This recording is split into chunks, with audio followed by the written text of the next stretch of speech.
I give the call to the clerk. Government business, order of the day number 1, grievance debate. The question is that the grievances be noted, and I give the call to the member for Wannon.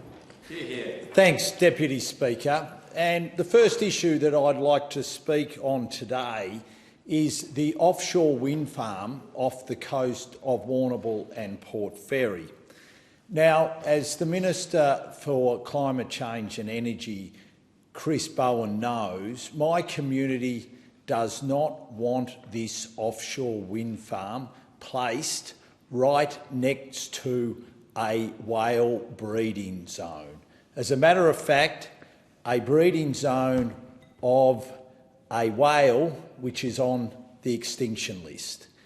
And Minister Bowen has said, and he said this last week when he was asked a question by myself in the Parliament, if an application is in the wrong place, it won't be approved, whether it's for renewable energy or anything else. That's how it should be. Well, I say to Minister Bowen, now that you have made it very clear in the Parliament that that is your view, so i.e. you've said it under oath in the Parliament, we look forward to you acting on it. Because as you know, and as the Minister knows, there was no environmental study done before he placed this zone off the coast of Warrnambool and Port Fairy. They didn't do any sort of assessment of what the potential environmental impacts might be, whether it be on whales, whether it be on birds, seabirds. Instead, he just plonked this offshore wind farm zone off the coast of Port Fairy and Warrnambool and didn't do due diligence with regards to consultation with the community. And as we found out through FOI requests, his department had said to him, you need to be very careful about doing this for exactly the reason that we want it stopped. The environmental consequences will be significant if he goes ahead with this, let alone the economic consequences, because as we are finding out right across the globe, offshore wind is expensive. It's one of, if not the most expensive form of energy anywhere. And we've already seen electricity bills go up by 39% under this government, while emissions have flatlined. So you've got a double whammy policy which is failing on your cost of living and failing on doing anything about emissions. How can this minister still be in his job, seriously? But more importantly, or as important, he's putting now offshore wind farms in places where they have no right to be. And now that you've said that it's quite clear that they shouldn't go in areas which will have a significant impact on biodiversity, then now let's hear you practice what you preach, Minister Bowen. Let's scrap this offshore wind farm once and for all and keep my constituents, especially around Warrnambool and Port Fairy, happy. Deputy Speaker, it's hard to believe, but the fire season is upon us. And fortunately, in Western Victoria, even though we'd had a very, very tough period of 12 to 18 months of very dry weather, we have seen good rain over the last 2 to 3 months. We've seen good grass growth, but what that means is, as a community, we now have to get ready for the summer.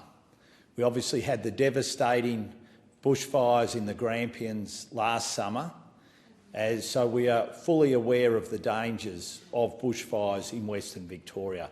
But we have to prepare for this coming summer. Now, obviously, as the Country Fire Authority knows, and especially those wonderful volunteers, we have to be fire ready. So I say to everyone who is still a volunteer member of the CFA, and the Victorian State Government have done everything they can to turn people away in their hundreds. Those who still are like I am, it's time to do your minimum skills training, and it's time to make sure, if you're a landholder, that you've done the preparatory work to be able to protect your property from fire. Because whether we like it or not, Christmas is coming at us at a million miles, and we've got to make sure what we always have to do in the country, and that's to prepare for the summer fire season. So get yourself ready, and if you still volunteer, make sure that you've got your minimum skills. So if we get the worst, we can make sure that we're there taking action to protect our communities. Deputy Speaker, I've been travelling around my electorate the last few weeks, doing listening posts, trying to hear what is of concern to my constituents. And as I spoke of yesterday in this Parliament, roads and the state of the roads, the number of potholes which continue to increase, is the number one concern. But it's followed closely by cost of living. People are saying to me, how can they deal with the cost of groceries? How can they deal with the cost of insurance? How can they deal with the cost of electricity, which has gone up by 39%, the cost of gas, which has gone up by over 20%? They want some sort of relief. And all they're seeing at the moment is a continuation in the fall in their living standards. They're starting to know and understand that Australia has seen the biggest fall in living standards of any country in the OECD. And when you put on top of that these cost pressures which show no end of ending, people are hurting. So my message to the Prime Minister, it's all well and good doing what you're doing overseas, but you have to have a laser-like focus of what is happening on the ground here in Australia. And cost of living remains a key concern to people. And I will continue to hold you to account for the fact that my communities are continuing to struggle with the cost of living, because nothing your government is doing is seeking to ease those cost of living pressures, and people want them addressed.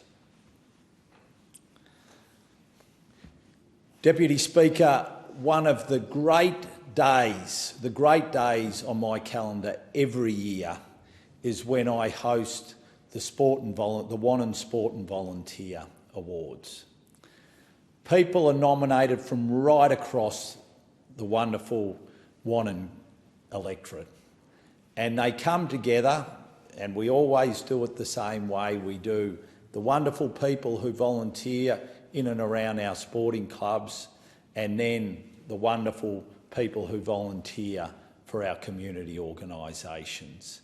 And we'll usually get 250, 300 people at both the morning and the afternoon events. And you hear the stories of what people do who volunteer in our communities, and it never ceases to amaze me. It is the most humbling day that I have on my calendar right throughout the year, because these people don't want any credit for what they do. They don't want the accolades, they don't want the applause. But when you're able to recognise them, you can just see the joy that it brings to them, because they absolutely love what they do, and they love what they do because they love their communities, and that just shines out. Now, I'll be hosting my Sport and Volunteer Awards again in November. I can't wait. We've got wonderful nominations from right across the electorate again. And can I say to everyone who has been nominated, I can't wait to see you on the day. I can't wait to be able to congratulate you for everything that you've done for our wonderful communities, because you deserve that recognition, you've earned that recognition, and this is a small way that our communities can say a huge thank you to you. Because without volunteers, our country communities wouldn't be as strong as they are. And they're as strong as any community in Australia is. As a matter of fact, I would say we are stronger because I think our ethos of volunteering is stronger. So a huge thank you, and I look forward to seeing you soon. Thank you, and I give the call to the member for Reid. Thank you, Deputy Speaker. All of us come to this place to make sure that we are creating a better world for future generations. Unfortunately, not all governments have had that at the forefront of their mind. It is hard to be a young person in Australia. They're studying longer, they're juggling multiple jobs, they're paying more for housing, food and other necessities. Yet they're feeling further away from basic milestones that once defined the cornerstone of Australian life. For many young people, home ownership feels out of reach. Stable employment feels uncertain. The promise of a secure climate and healthy planet is no longer taken for granted. And let's be clear, this didn't happen by accident. It's the result of a decade of neglect and deliberate sabotage by the former Liberal National Government. 10 years where wages flatlined, 10 years where housing affordability went backwards, 10 years where university and TAFE fees went up, 10 years where climate change was seen as an inconvenience instead of the defining challenge of our generation. But unlike those opposite, who continue to ignore and demean young people, Labor is listening and delivering. Unfortunately, Sydney is the second least affordable housing market in the world, only second to Hong Kong. The challenges in the housing market have been brewing for decades. It is too hard to build, too hard to buy, and too expensive to rent. And that's why Labor went into the election with a promise to expand the First Home Guarantee Scheme. And as of the 1st of October, every single first home buyer around this country is now eligible to get into the housing market with just a 5% deposit, supported by the Albanese government. So no matter your income, no limits on placements. With the First Home Guarantee Scheme, a young couple in Sydney would save an average 11 years to get into the property market and $23,000 in lender's mortgage insurance. And we didn't just deliver our promise, we delivered 3 months early. Because Labor also recognises that we need to increase housing supply and build more homes. The Albanese Labor government is investing $43 billion to build more homes for Australians. We've established the Housing Australia Future Fund, a $10 billion investment that will build 30,000 new social and affordable homes over 5 years. And Labor governments, both at the federal and state levels in New South Wales, are making it easier to build homes by cutting red tape and approving development applications. We are building more homes, making it better and easier to rent, and backing first home buyers. Meanwhile, what is the record of those opposite? For most of the decade that the Liberals and Nationals were in government, they didn't care enough about housing affordability to have a housing minister. In the decade that they were in, the Liberals only built 373 social and affordable housing. And when they were finally dragged kicking and screaming into pretending to have a viable housing policy, what was the solution from those opposite? To let young Australians raid their superannuation for a home deposit, to erode their retirement savings and rob them of security later in life, forcing them to choose between a home today or retirement in the future. And they went to not just one but 2 elections with that same failed idea. As if we've learnt nothing over the last few months, the coalition either have refused to learn those important lessons from the election or are just refusing to recognise the realities. The Liberals didn't just stop at making it harder for a young person to buy a home, they also made it harder to afford an education.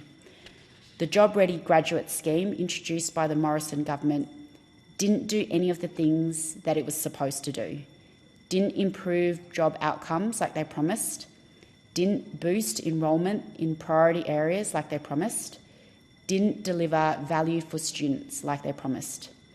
They neglected, undermined and underfunded the tertiary education sector. But Labor is taking bold, practical steps that would genuinely ease the burden on young people. Starting in a few weeks, every young person with a student debt will see a 20% cut in their student debt, backdated to 1 June this year. That's $16 billion in student relief for over 3 million young Australians. So many in my electorate will benefit from this. That's in addition to delivering a fairer repayment system. We've already delivered a fix to the broken indexation system. No more is student debts growing faster than your wages. And from this financial year, students and graduates won't have to start repaying their student loans until they earn around $67,000 a year. So it means that you start paying down your debt when you can afford to do so. On climate and the environment, in 2020, the Samuel Review warned that Australia's environmental laws were failing. It said urgent reform was needed to stop the decline of our natural environment. And who was the Environment Minister when that review landed? The Leader of the Opposition. And what did she do? Nothing. The report sat on a shelf while species disappeared and the Australian community lost faith in the system meant to protect our environment. Now Labor is finally acting. We are introducing the Nature Positive Bill, the biggest environment reform in 2 decades. It will finally establish an independent federal Environment Protection Agency, strengthen protection for the environment, deliver transparency in our environmental planning approval system, and despite all of this, the opposition leader's initial embrace of the review from when she was the Minister for Environment, the opposition continues to oppose real action on the climate and environment. And Professor Graham Samuel described the opposition leader's opposition as a political game, and that it made him feel bitterly disappointed, frustrated, and frankly a little angry. And I share those sentiments. Despite what the opposition, and indeed all of us have heard from young voters regarding action on climate change and the environment, the opposition continues to dither and obstruct. Labor has set a new 2035 emissions target, 60 to 72% cut from 2005 levels, backed by record investments in renewables, green hydrogen and clean industries. The Liberal and National parties are still trying to figure out if climate change is real and whether they want to support a net zero policy. There is so much infighting around this within the coalition that they are tearing each other apart. We, on this side of the House, have accepted that climate change is happening, that government has a role to play to act, and that we need to work with the private sector to do so. And that is exactly what we are doing. Those opposite continue to play politics, and the Albanese Labor government is getting on with the job of building more homes, cutting student debt, protecting our environment and climate, because young Australians deserve a government that listens, acts, delivers, and under Labor, that is exactly what they will get. Because all of us in this place come in to our roles to ensure that we are building a better future for all Australians, but particularly for young Australians. And so to all young Australians across the country, the message is very clear. The Coalition do not have your back. They haven't had so for a really long time. The Labor government does. We're committed to improving our environment, to ensuring that you have good quality education, that you are not saddled with debt when you graduate, and we're determined to act on climate change. Thank you, and I give the call to the member for Grey. Thank you, Speaker. I rise today to discuss a matter of national importance concerning an iconic Australian town, the opal capital of the world, Coober Pedy. Coober Pedy has a population of approximately 2,000 people. It is located in the far north of South Australia, 850 kilometres north of Adelaide and 680 kilometres south of Alice Springs. Opal was first discovered in February 1915, and in 1920 the official name of the town was chosen. The name Coober Pedy is an anglicisation of the Aboriginal phrase Cooper Pity, often translated as white man in a hole. It's a name that speaks to the history of grit, complex issues, innovation, and the unique spirit required to work in the harsh South Australian outback. And what a history it has. Yet, Speaker, I don't say this lightly. If governments don't start taking the plight of this regional centre seriously, Coober Pedy could well just be history. Today, Coober Pedy stands not as a beacon of outback triumph, but as a stark, unforgiving symbol of what happens when remote communities fall between the cracks. It is a portrait of high costs, declining services, community fatigue and bureaucratic abandonment. The people of Coober Pedy are some of the most resilient Australians I have ever met. They are a community that simply wants to get on with it. Get on with rebuilding their local government systems and get on with teaching the next generation the invaluable skills of opal cutting, grading and mining. That is the soul of the town.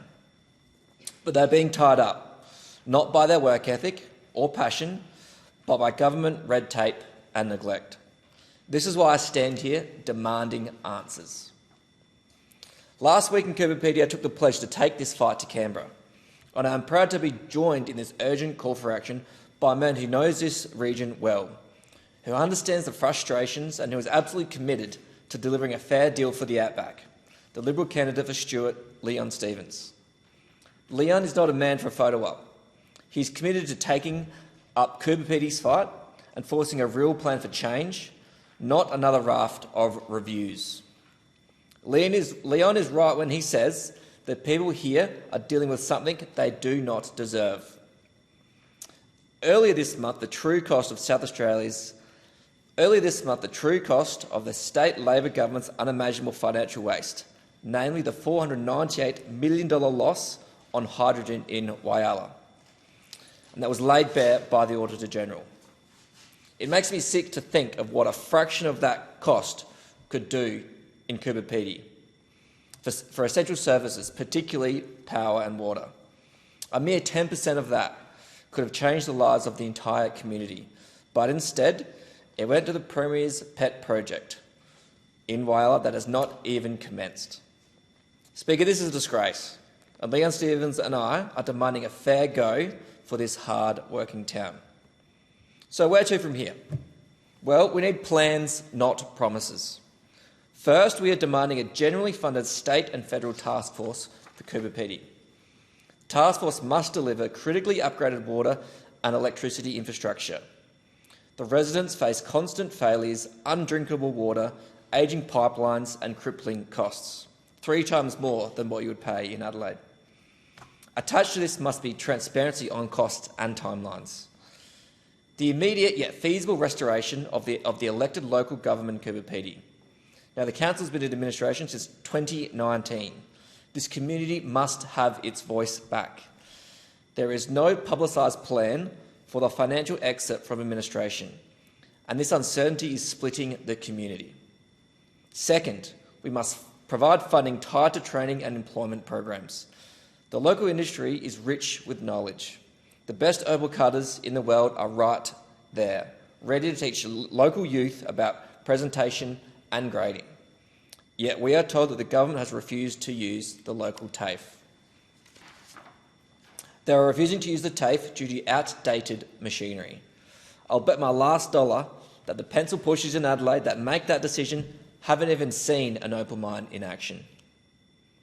The very skills that define Coober Pedy are at risk of being lost. We need a review of this TAFE decision and proper pathways into trade, opal cutting, tourism operations and other local industry opportunities. We need to heed the miners who say they cannot afford to lose those skill sets. Third, we must address isolation. We need to secure air services and upgrade the airport to maintain connectivity. And we need targeted support for outback roads to keep station access viable and local pastoralists and businesses open. Fourth, we must strengthen volunteer and emergency services. We need clear recruitment, pathways, incentives and dedicated funding to retain the essential personnel for police, ambulance and MFS. The shortage or blatant lack of essential services from aged care to dental care, childcare, is a failure of responsibility by all involved. Fifth, a clear plan to hold the state government to account for the delays, particularly the financial plan to exit council administration and the water infrastructure strategy. The community must know the timelines and details. This has gone on for too long. Sixth, fairer costs for residents. Remote living should not equate to paying 3 times more for water or being subjected to utility practices deemed unjust by the Ombudsman. Speaker, Coober Pedy shows us that when governments treat remote communities as afterthoughts, the social, economic and human consequences mount. This is a great town with a warm, resilient soul, and I would hate for a series of bad decisions by government to result in that great soul being stripped away. Regional Australia should not be the backyard for neglect. Coober Pedy deserves better. Remote communities deserve to know that they will not follow the same path as the town of Minterby, which was closed by the state government in 2019. Regional communities and remote communities deserve to know that their contribution to this nation isn't just remembered, it is valued. Remote communities deserve to be able to continue their mining routes and share their skills with the world. Remote communities deserve educational facilities, places where young people learn to thrive, not just survive. And remote communities deserve real solutions, not lip service and stop-throughs by pollies on the way to photo ops. The time for words is over. Someone needs to step in and deliver a clear pathway out of this situation. We need to show some empathy towards this community and get this problem solved quick. I urge all parties to support the demands for action and to recognise that investing in Coober Pedy is an investment in the unique spirit of our entire nation. The history of Coober Pedy should not end now. Speaker, regional and remote neglect in South Australia is unfortunately nothing new. In September this year, I had the pleasure of listening to Hari Haripriya Kayan, a data scientist for the Demographics Group, who presented to Regional Development South Australia on some of the issues facing people in my electorate of Grey. As I expected, it was bleak. Regional SA plays an enormous role in the nation's economy, but the data presented confirm that regional growth is deeply unequal. We cannot tolerate a future where metropolitan SA thrives while the regions continue to struggle. We cannot tolerate a future where the areas that generate a quarter of the state's GRP are starved of the essential resources they need to prosper. Our most critical challenge is the workforce crisis. We have an ageing population, and we face a threat in replacing the 170,000 workers expected to exit the regional labour market over the next decade. Speaker, if we fail to solve this, $65 billion worth of identified regional investment in mining, industry and agriculture will stagnate. We must address the key drivers of population attraction, housing affordability and access to essential services, including health and education. I urge this government to look after all Australians, not just those in our cities. We need a targeted, honest commitment to building infrastructure and housing, unlock skills pathways and deliver place-based solutions that transforms our regional and rural and remote towns, like Coober Pedy, from remote outposts into vibrant, competitive centres of opportunity. South Australia's prosperity depends on it.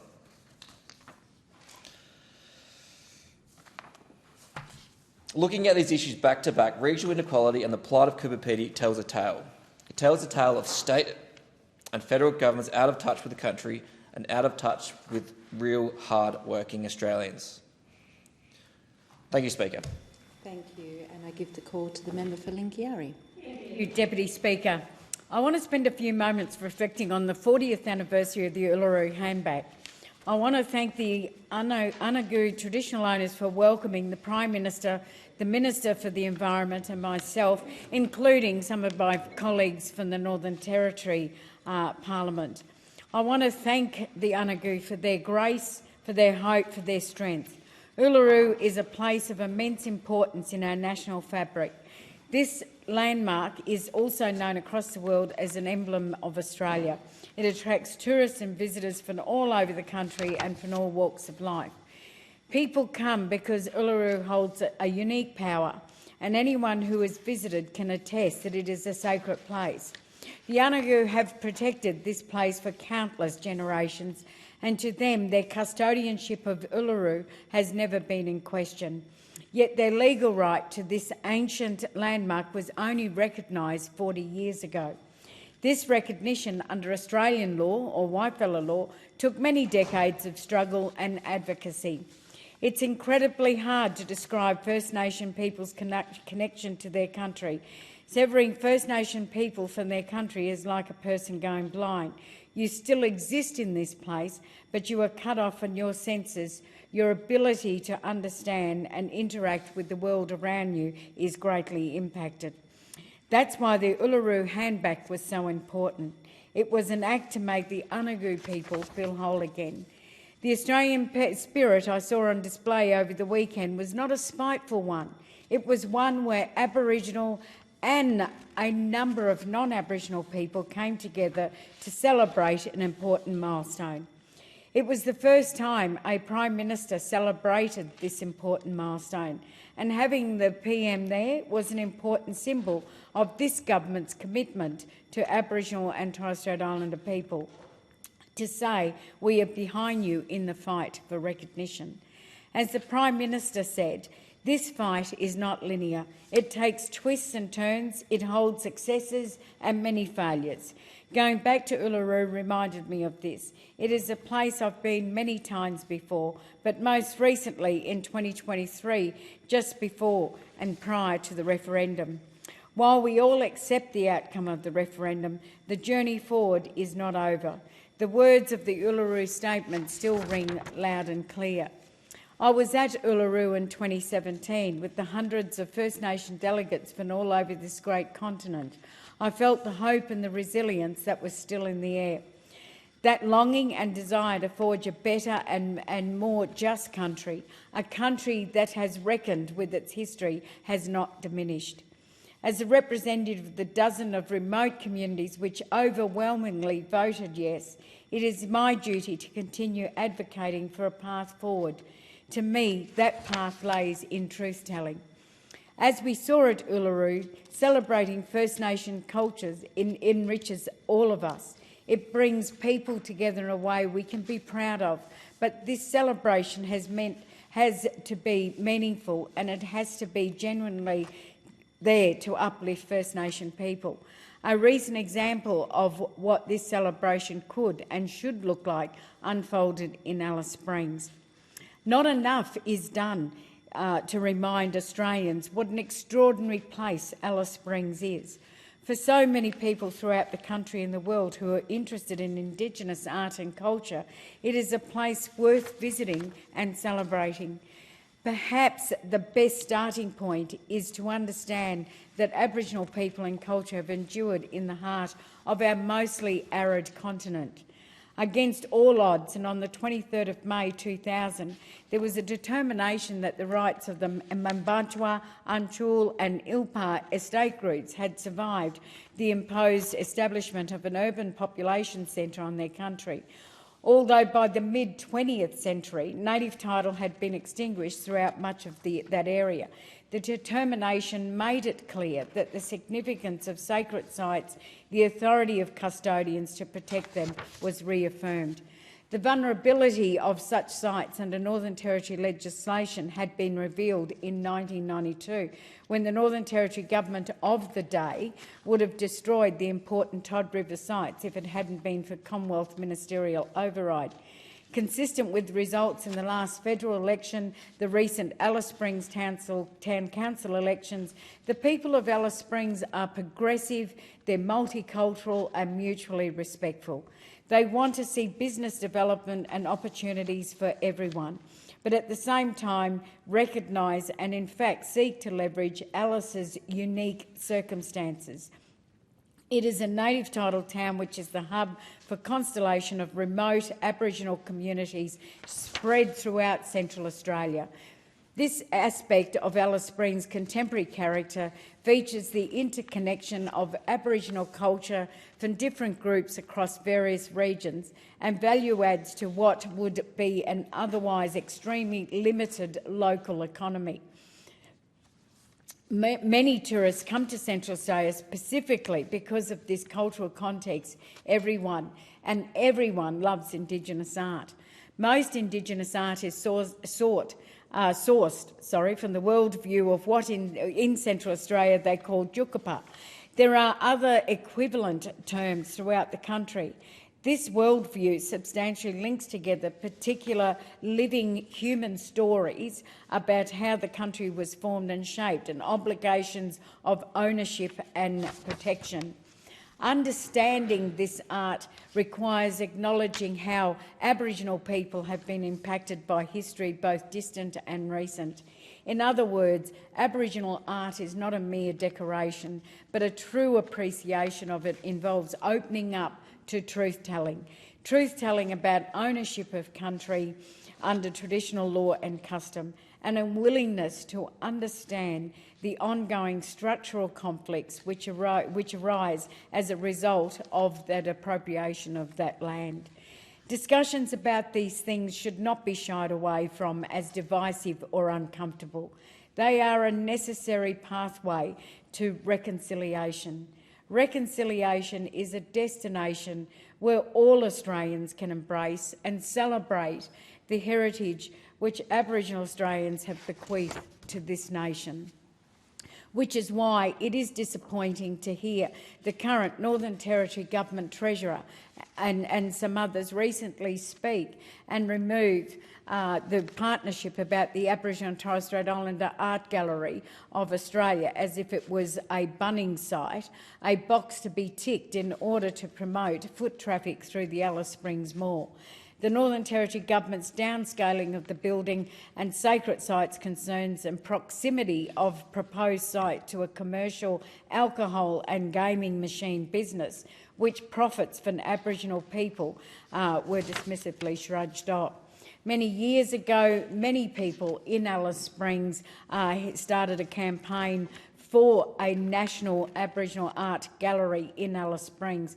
They pointed out that if done right, this could be a magnet and an important one for interest and visitors both nationally and internationally. There must be opportunities that we need to look at.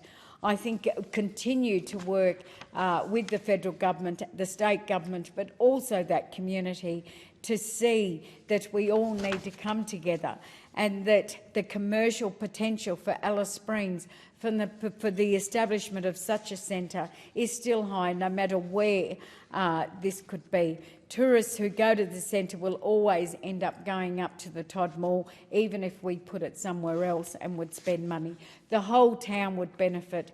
The whole town would not benefit from a crash or crash-through approach to the construction of a purported cultural attraction at a location which would see it damned as culturally toxic by senior Arrernte custodians. Common sense, cultural sense and a commercial sense must prevail. These considerations do not have to be in opposition to each other. We have an opportunity here, federally, state, local, community, to all work together to advance a national agenda of truth-telling and reconciliation and to significantly expand and enhance the economy of Alice Springs and Central Australia. keeping faith with the vision of Aboriginal people will deliver for Alice Springs and for our nation, which is so important. The objective and responsibility to this community will be to do what I can as their federal representative, a commitment to Alice Springs that respects the town, its history and its people. Thank you. Thank you, and I give the call to the member for Forrest. Thanks, Deputy Speaker, and I rise today to ask what happened to choice in our country. When did we decide that Canberra knows best, with unelected bureaucrats who live far, far away from communities like mine, somehow best placed to decide what ordinary Aussies do in their homes, their businesses and their communities? It's a lens through which I come to look at most policies of government, because I'm a live and let live kind of guy after all. And I honestly believe that an important part of the Australian psyche still holds that we simply don't want to be told what to do all the time. So when we come to the issue of emissions reduction, it seems that this government has decided that it knows better than every Australian, or more egregiously, that perhaps it doesn't trust those Australians to do the right thing in their own circumstances. So rather than leaving it to each Australian to decide when an electric vehicle suits their needs, whether for commuting, recreation with the caravan or boat, or even to suit their work, whether it be on the construction site or on the back paddock. No, this government decided to impose taxes on folks who chose internal combustion engine cars. Indeed, pushing up the cost of a new Ford Ranger, one of Australia's best-selling cars, by some $14,000 by 2029. Worse still, the assumed sales of electric vehicles are failing to meet the government's expectations. In the month of September, 8% of vehicles purchased by Australians were battery electric vehicles, which is clearly well less than half of the expected base case uptake of 20%, which begs the question, will this government slug Aussies even more because they chose the wrong sort of car, as our net zero evangelists here in Canberra have dictated? I think the truly criminal part of the government deciding that they know more about what sort of car you should drive is the fact that they've cooked up a scheme of subsidies that makes a Tesla cheaper for a surgeon than a nurse. I mean, I thought Labor was supposed to represent the worker, but here they are running a scheme that gives high-income earners a bigger tax break to buy an EV through a novated lease, and taxpayers are the ones left to foot the bill. So we're taking tax money off a nurse to make a surgeon's novated lease for a Tesla cheaper. Astonishingly, the Parliamentary Budget Office expects this rort to cost some $23 billion over the decade, and yet still the government stands by it. So why can't we end all subsidies, taxes, penalties and every other way that bureaucrats here in Canberra are trying to direct Aussies as to what sort of car they drive, and just leave it to them? I mean, we know that Australians will make the right choice when it comes to doing their fair share for the environment. We know this because we've seen massive uptake of rooftop solar panels. And the uptake was not due to the subsidies offered by the Howard government, the rebate schemes of the Rudd-Gillard-Rudd years, even the various schemes of the Abbott government. No, rooftop solar took off in Australia around 2017-18 because the capital cost after incentives finally made economic sense, falling below $1 a watt in terms of capital cost. And Australians rallied to open their wallets and do the right thing. So household installations doubled then, and they've continued at breakneck pace. As an aside, in recent years, some troubling questions have emerged that suggest that the manufacturing of solar panels in certain parts of China relies on slaves to achieve their incredibly low cost of production. These reports have come from reputable sources like the Australian Strategic Policy Institute, the BBC, New York Post, and even Australia's Walk Free Foundation. So I wrote to the Climate Change Minister on the 6th of August this year to understand whether the government had satisfied itself that there was no risk of slave labour in solar panel supply chains coming to Australia. 83 days later, I'm still clicking refresh on my inbox, waiting for a response from Minister Bowen. It's pathetic that the government appears to be turning a blind eye to credible reports of slavery because it is so infatuated with its pursuit of net zero. Is the affordability of rooftop solar too good to be true? Mr Bowen's green dreams would leave a dark stain on our national history if these claims were ever validated. Returning to choice, however, I recently sat in a room with 25 to 35-year-old folks from Bunbury and watched as the Shadow Treasurer asked them a simple question. What do you like least about Australia today? Red tape, over-regulation, constantly going for the lowest common denominator, and a nanny state. These statements are from young entrepreneurs who are horrified by the constraints that we've layered upon them. It started with forcing coffee to be sold in cups that say caution, contents may be hot, seriously, and now the Mayan virus seems to have completely killed off the drive of Australians to build things, to create things and do things. So take my electorate, where a successful young business owner runs a shed building company. He tells me that it takes at least 4 months to get the approvals in place to build a commercial shed and just 7 to 8 days to actually construct it. So just think about that. That's 4 months of plans being shuffled from one desk to another within bureaucracy, creating no value whatsoever, and then just a week for a crack team of tradies to actually build the shed. To say nothing of the truly catastrophic examples like the Bellamy's gold mine, which after years of planning approval work and with more than $1 billion ready to invest, was knocked back. So it's no wonder that more than 4 in 5 jobs created in the last 2 years depend on taxpayer money, and from there it is also no wonder that we're already spending $50,000 a minute on interest that our kids will ultimately pay. It really is un-Australian to rack up the credit card and then give the bill to your kids to pay, especially when we've spent their whole lives telling them what to do, think and say. For another example where we could have embraced choice, take the government's mandatory climate reporting legislation, administered by ASIC, which started on 1 January of this year.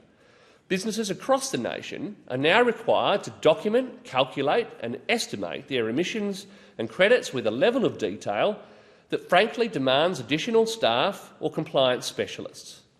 For a large multinational, it's simply the cost of doing business. But for a family-run operator, manufacturer, a local trucking company or a regional retailer, a division has been called for in the House. The proceedings are suspended to enable honourable members to attend the division. The proceedings will resume when the Chair of the Federation Chamber is resumed at the conclusion of the division or subsequent divisions.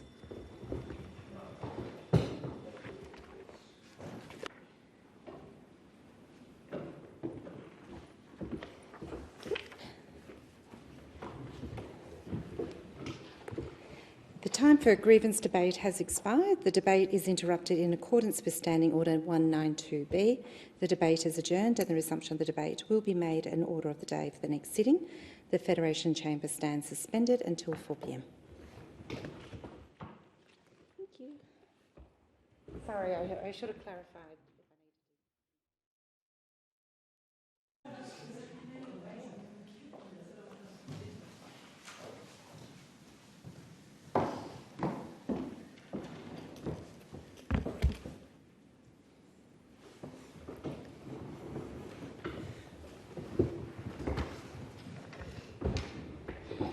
Are there any constituency statements by honourable members? I call the member for Wentworth.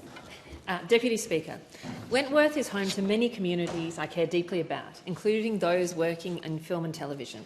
From production companies and screenwriters to actors, crews and creatives, our local screen industry is a national asset. These creators tell stories that help us understand who we are, reflecting our diversity, our history and our hopes for the future. But these stories are increasingly at risk. Without screen content quotas, our local industry is vulnerable. Screen Australia's 2023-24 report shows a 17.5% drop in Australian titles on TV in just 1 year. Just last month, I met with Wentworth producers Helen Bowden, Richard Harris, Nick Murray and Karen Radsner. They spoke candidly about the chilling effect on investment due to ongoing delays in regulatory reform that has been promised by this Labor government for 3 elections with no action. Since my election in 2022, I've consistently advocated for Australian content quotas alongside groups like Screen Producers Australia, writing to the Minister and raising it in Parliament. The time for delay is over. If we want Australian stories to survive and thrive, we must act now to safeguard the future of our screen industry and the incredible storytellers that bring our culture to life.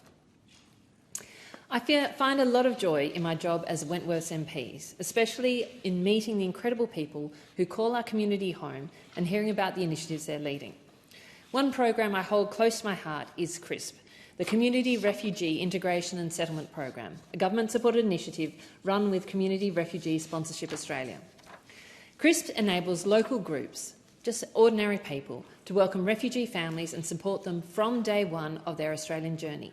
Just last week, I hosted my 2nd community information session on this program. We heard from Blaise Itabello and Lisa Button from CRSA and from some of our own Wentworth community. Camilla, who was part of a group who hosted a refugee family, including Jabal, who spoke to us. Jalal shared the story of his family with us all, which was deeply moving. He talked about the fear of coming to a new country where you know no one, the relief of escaping violence, but the difficulties of restarting your life like this. He told about how significant it had been for him, his wife and his children, to have a group supporting them through everything, and what it meant to be shaping their sense of security and community. Support including everything from airport pickups, complete with handmade signs and big smiles, to help navigating Medicare, Opal cards and the search for housing. Following the first session I had in 2023, up to 10 groups formed in Wentworth, making it one of the top electorates nationwide in terms of participation. What struck me when I first heard about CRISP was about how much sense it made. It's not just about delivering services, it's about building connection. It enriches our community and strengthens our social fabric. I'm so proud to see that Wentworth continues to lead with compassion. I thank the member for Wentworth and I call the member for Bean. Thanks, Deputy Speaker. This November, once again, I'll be participating in the Menslink Great Walk. Since 2021, Menslink has hosted 30 CEOs and community leaders to walk the Centenary Trail here in Canberra. Over 5 days, covering 20 to 35 kilometres each day, walkers raised much-needed funds to support young men and their families. Menslink is a great Canberra organisation based in Bean, helping young guys going through challenging times through free counselling, volunteer mentoring and education programs. Over 20 years, they have helped thousands of boys and young men through tough or lonely times. Menslink's programs help improve mental fitness, combat domestic violence, reduce youth suicide, increase respect and positive behaviours, and help create stronger communities. They work well with our school communities. The walk distance alone is impressive. It's longer than the Kokoda Track or the distance to the Everest Base Camp. It's a very big walk in which walkers get to talk, share ideas and see parts of Canberra that can only be seen on foot. But it's not just the walk that's impressive. Each walker commits to raise $10,000 for Menslink. I'm pleased to be able to participate in the walk once again, and I'm looking forward to getting my walking shoes on to raise critical funds. I'll be joined by a group of impressive Canberrans who are making an immense contribution to this city. One of the new walkers this year is new Canberran Bill Shorten, the University of Canberra Vice-Chancellor, who's already making the impact on this city. But other walkers include Paul Eccles, Alex Brennan, Michael Hull, Jeremy Archer, Peter Russell, Sarah Hardy, Emily Schumark, Bjarne Cray, Jess Peel, Katie Binstock, Michael Badnally, Lachlan Exton, Todd Wright, Julie Dobinson, Rupert Cullen, Phil O'Brien, Teresa Dowling, Jim Roy, Henry Goodwin, Sheridan McGrath, Jacqueline Curtis, Nick McNaughton, Kate Coltis, David French, Frank Lopolato, Sean Duffy, Carrie Leeson, Emma Davidson, Nathan Ross, Aaron Curl, Jack Cavall and Oscar Dillon. Please consider donating if you can. Menslink provides an important service in looking after young men and giving them options and opportunities and making sure that they don't fall through the cracks. Thank the member for Bean, and I call the member for Warringah. Thank you, Madam Deputy Speaker. Domestic and family violence remains one of the biggest concerns for voters in Warringah. Last week, I hosted a local roundtable bringing together frontline crisis services, local advocates and men's programs.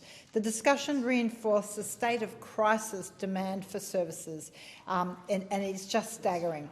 Northern Beaches Women's Shelter went from assisting 12 women a day in 2020 to now facing demand of over 70 women daily.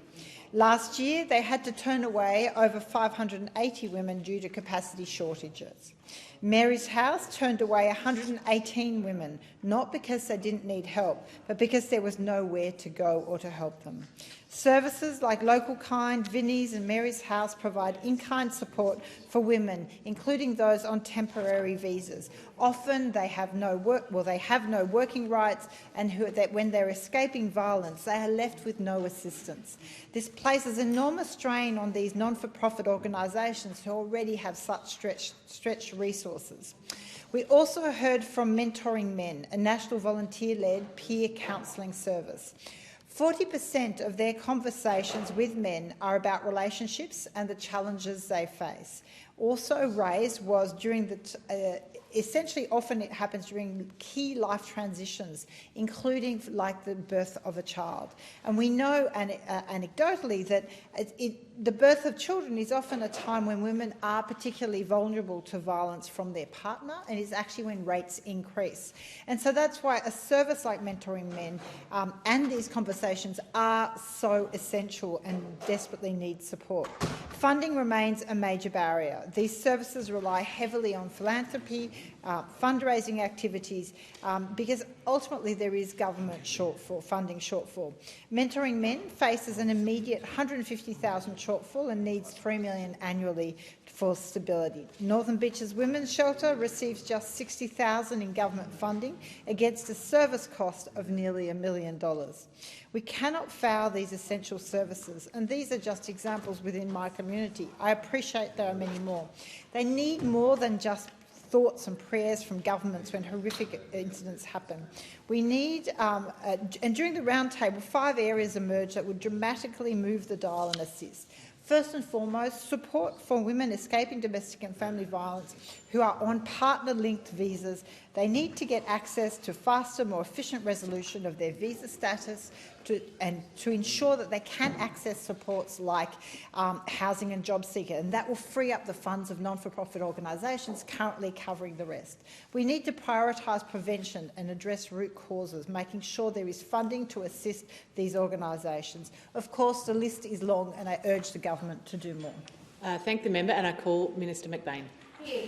Thank you. I was saddened to learn of the sudden passing of Kevin Blyton in Cooma on the 19th of October. Kevin was the owner of the Capital Radio Network and a familiar face across Eden Monaro. I met with Kevin many times, and he was always warm and friendly and deeply passionate about his work and our community. His journey in radio began as an announcer at 2XL, and at just 19 years of age, he purchased the station. From that bold beginning, he built the Capital Radio Network that many of us listen to today. The network now reaches communities across Eden Monaro through XL FM and Snow FM in the Snowy Mountains, 2CA and 2CC in Canberra, and GNFM and Eagle FM in Goulburn. In 2014, Kevin was inducted into the Commercial Radio Hall of Fame, recognised as one of Australia's most respected radio legends. The award honours outstanding lifetime achievement and contribution to the radio industry, an honour that Kevin truly earned. But his impact extended well beyond radio. The Blyton Group owns Charlotte Pass and Selwyn Snow Resorts, Jindabyne Cinema, Magic Mountain Merimbula and Snowy Mountains Airport, contributing significantly to tourism, recreation and regional development. Selwyn Resort was sadly lost in the Black Summer bushfires, and Kevin poured his heart and soul into rebuilding it. The resort reopened in June 2023. I want to extend my sincere condolences to Kevin's daughter Lucy and all who knew and loved him. Kevin's legacy will continue to echo across the mighty Eden Monaro and beyond for years to come.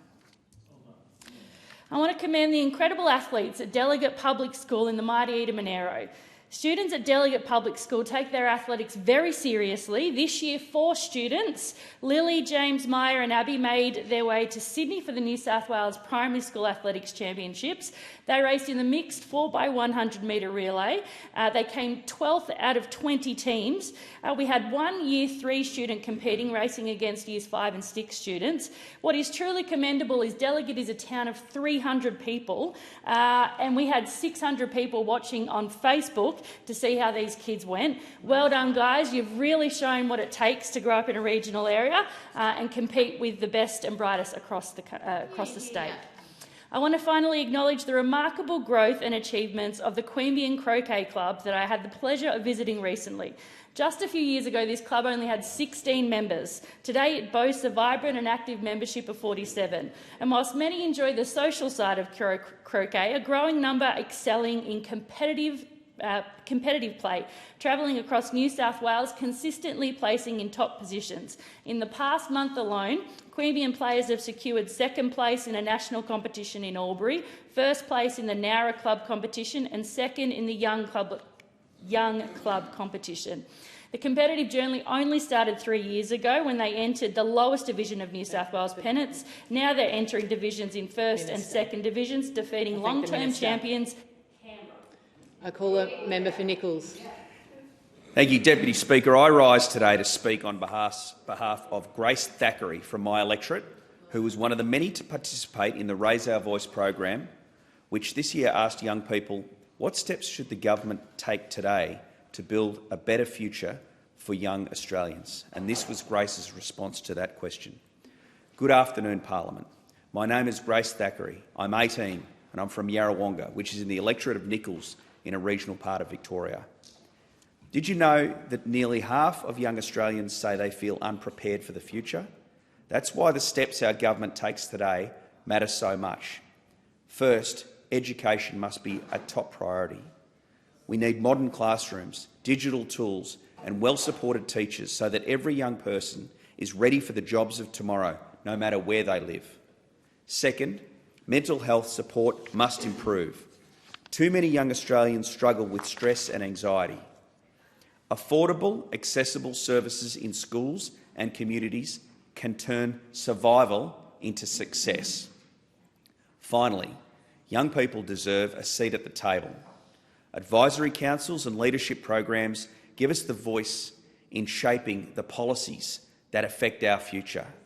If the government focuses on education, well-being and youth inclusion, we can build a tomorrow where young Australians don't just hope for a better future, they live it. Thank you. I say to you, Grace, and all the other students from the Nichols electorate who participated in the Raise Our Voice Australia this year, thank you. Grace, thank you for your articulate statement.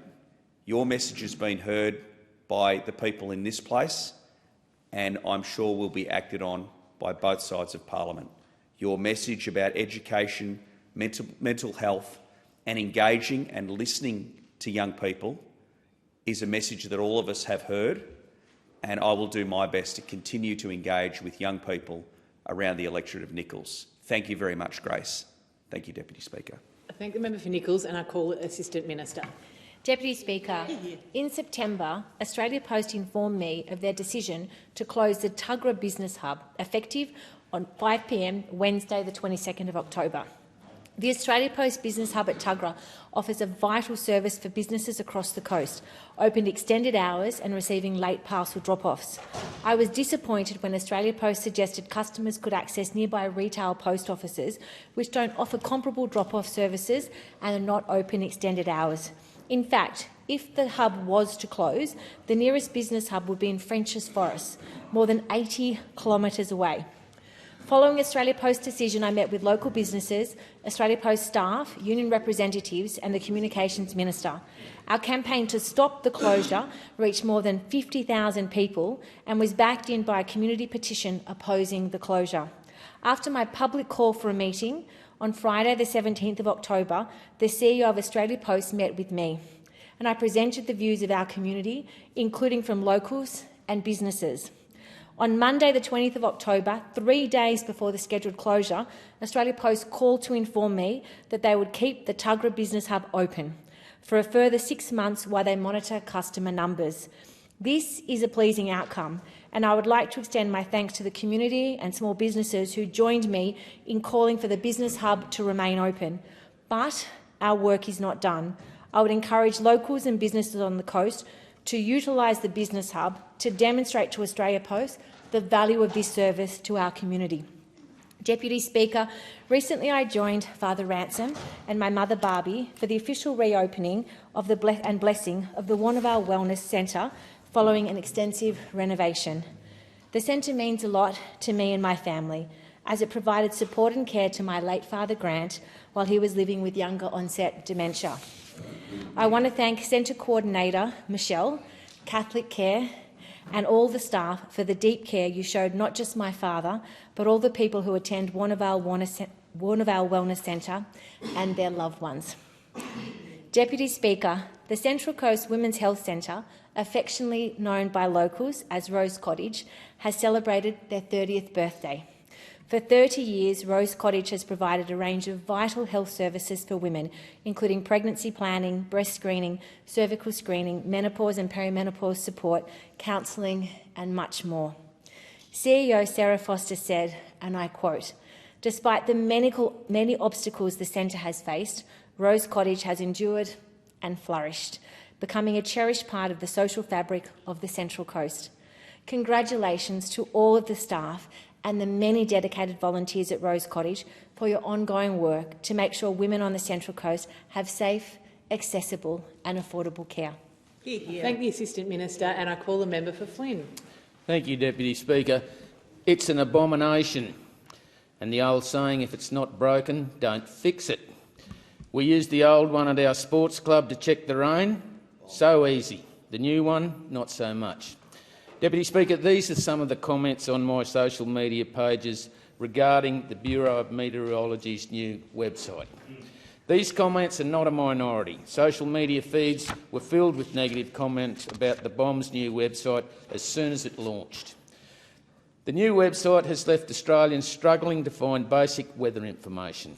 Rural and regional communities depend on quick, reliable weather updates. Now, what used to take seconds takes minutes. That's if you can find it. Even after spending who knows how long on this upgrade, the results are a clunky, confusing site that is not user-friendly and potentially dangerous when people can't easily access critical weather warnings. I've written to the Minister for Environment seeking confirmation into the Weather Bureau and it's working to fix the website and its functionality, and also asked how much this website upgrade has cost the Australian taxpayer.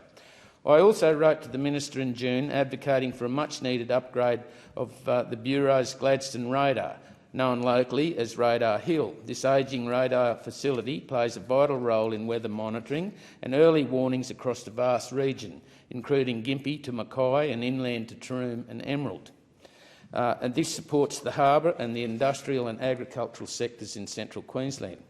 With the BOM upgrading its sites in Taroom and Mackay with the new S-band Doppler radar towers, it's important that Gladstone, located between these two sites, receives the same investment.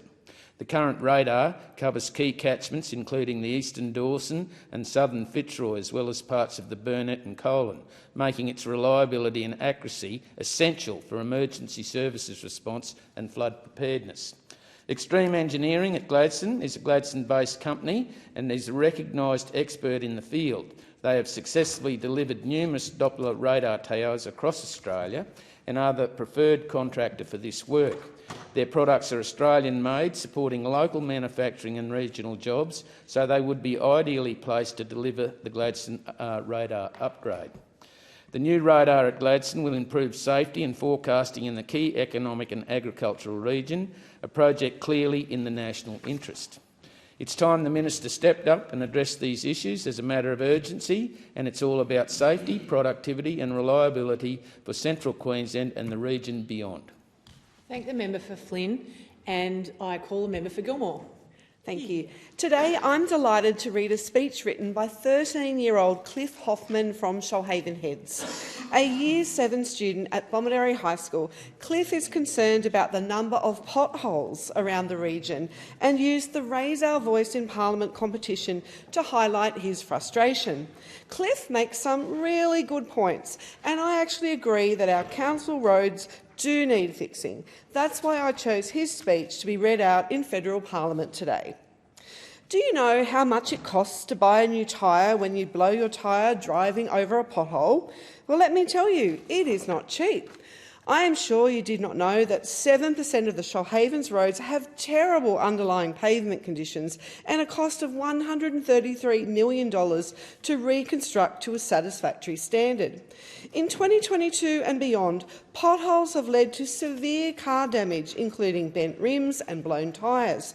Potholes are extremely dangerous. My aunt and uncle were driving home one night and a pothole just appeared in front of them. It blew their tyre and they were stuck out in the cold, dark night for 2 hours. Just imagine what could happen to motorbike riders. When I come of age, I want to be able to drive safely and not have to worry about crashing, but for that to happen, we need to seriously come up with a solution to stop this horrifying disaster. No potholes, safe roads. This is what I want to see, what I will see in the next 10 years. How good is that? I couldn't agree more. Thank you, Cliff. Deputy Speaker, I know how important live music is to regional areas, which is why I'm proud to be part of a government that supports events like the Culburra Beach Festival. This year's festival received $39,000 in funding through the Australian Government's Revive Live program designed to support live music.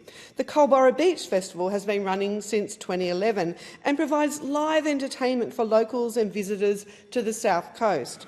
At this year's event, I had the privilege of watching a beautiful performance by the students from Culburra Public School singing Cullen Gutty. The Food of Love Choir was also a joy to watch. More than 30 bands and artists took to the stage over the 3-day festival, along with an incredible and diverse range of fun activities for all ages. There was a really bad dad joke competition, a dog fancy dress competition, a great market, food stalls and so much more. There was even a circus school, which proved to be incredibly popular with kids. Of course, the festival would not be possible without the passion, dedication and hard work of all the volunteers who give up countless hours of time organising it every year. This is a fantastic event and it has become a fixture on the local calendar. Everyone involved should be incredibly proud of another successful year. Well done and rock on, Culburra Beach Festival. The member for Gilmore, and I call the member for Wright. Thank you, Madam Speaker. And today I stand to acknowledge and give the most sincerest shout-out to a state member in my electorate, a gentleman by the name of Jimmy McDonald. Jim brings to the state parliament a sense of enthusiasm, a sense of professionalism, a sense of efficiency, and the way he represents his people is second to none. It's an absolute pleasure to partner with him. And when Jim puts his mind to a particular task, it is foolish not to link arms with him and join the crusade. Jim McDonald, the member for Lockyer, has asked me to join with him in advocating for one of Queensland's most vital transport arterials, the Warrego Highway, Madam Speaker. It's a piece of infrastructure that connects Brisbane to Toowoomba through the Lockyer Valley, out through Southern Downs. It's the main access road out of Brisbane to Darwin for the heavy transport sector, and it's also the preferred route for the heavy transport sector from Brisbane down to Sydney. It's the lifeline that keeps our regional and our economies moving, our produce flowing to market, our freight networks connected to our ports and to our cities. But for those who travel it, they know it's a highway that's constantly under pressure. Too often it's cut by floodwaters, too often the scene of serious accidents.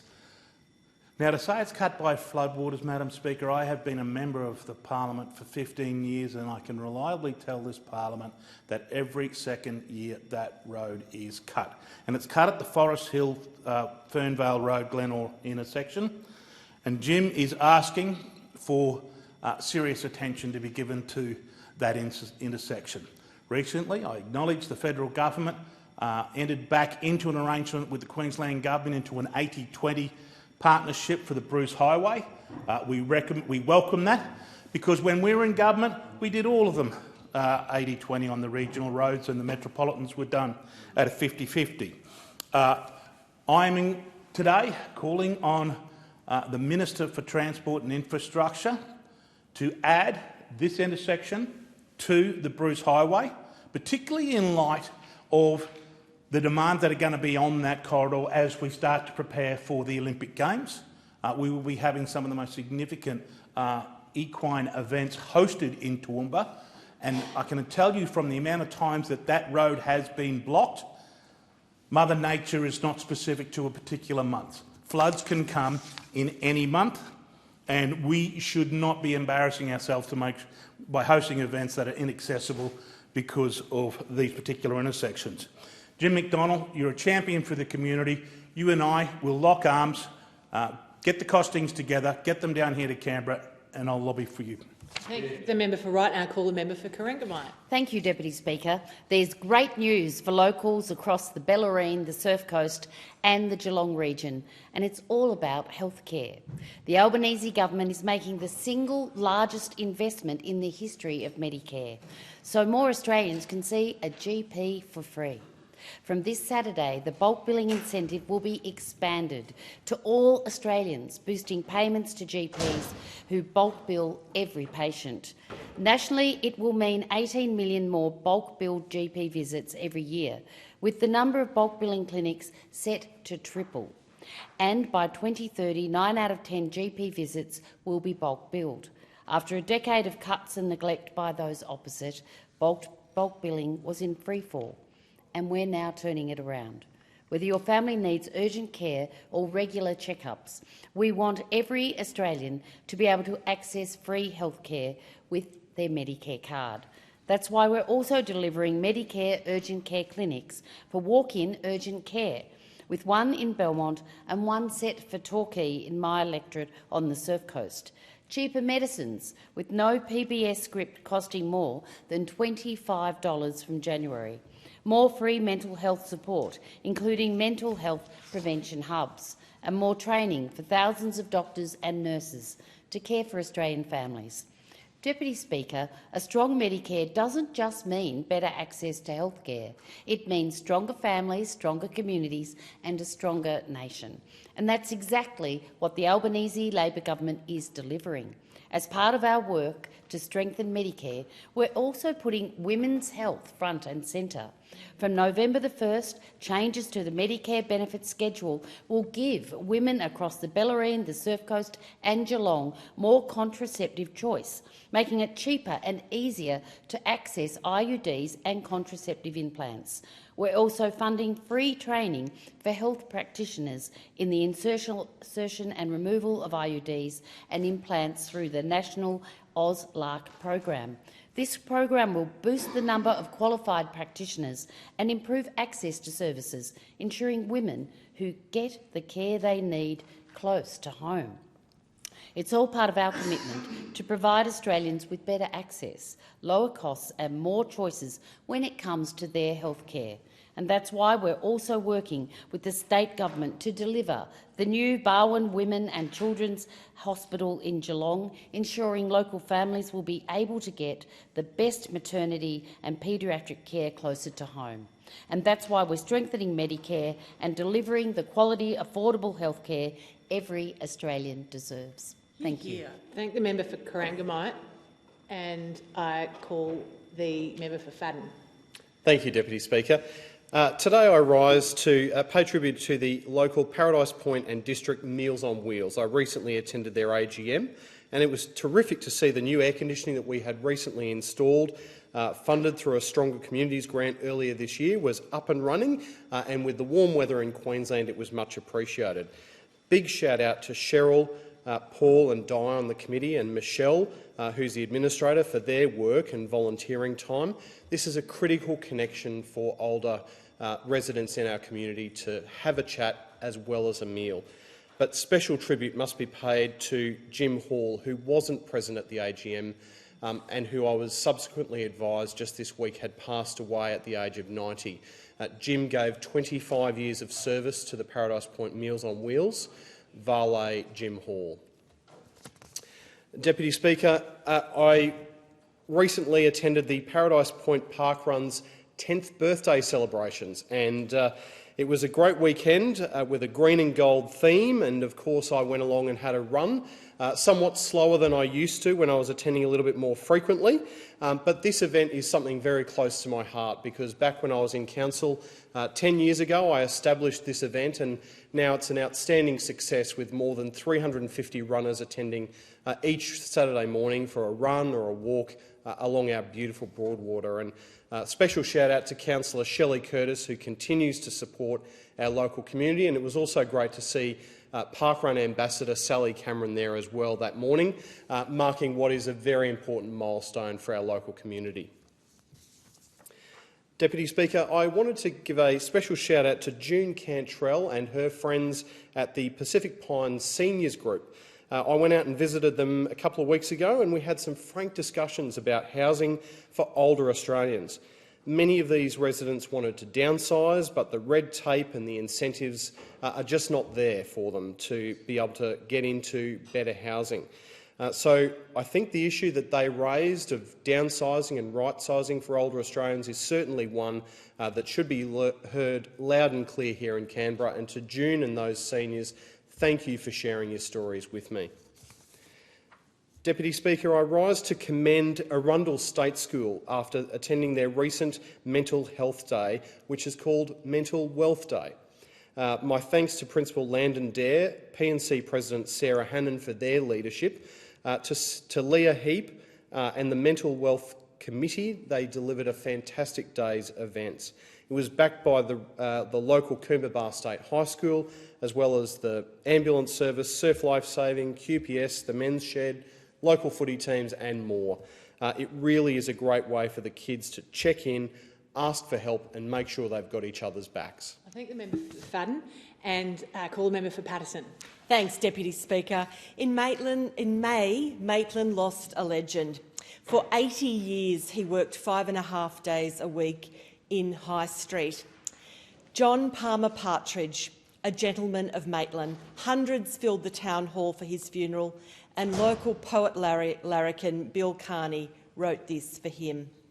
The city mourned its loss last month. A nature's gent had passed on by, and gently twinked his star that night o'er icy crystal Maitland skies. A man from Boy of Head Greeter stayed and played his life at home, but daily graced our city bustle aside our river low and brown. John Palmer Partridge, one of 5 from his good family, 3rd eldest, last gave 94 strong years of grace and passion, service now he's past. He came from schooling to retail, gents outfitting, short and trouser, learned his trade and kept a standard. Forever shorts his bent espoused. Years he'd wear them on that levee, but then McDonald's books his station. All his compass, book and journal, scribe and stylus, things of passion. School kids, teachers, custom passing, milled about him, got his grist.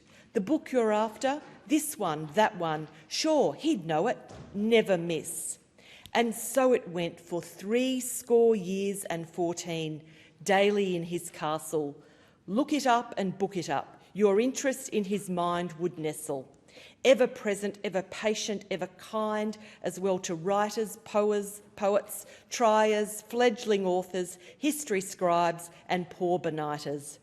Goodwill too came to him natural, beaming face on gentlest frame. He'd know your family for generations, and some he'd favoured with nicknames.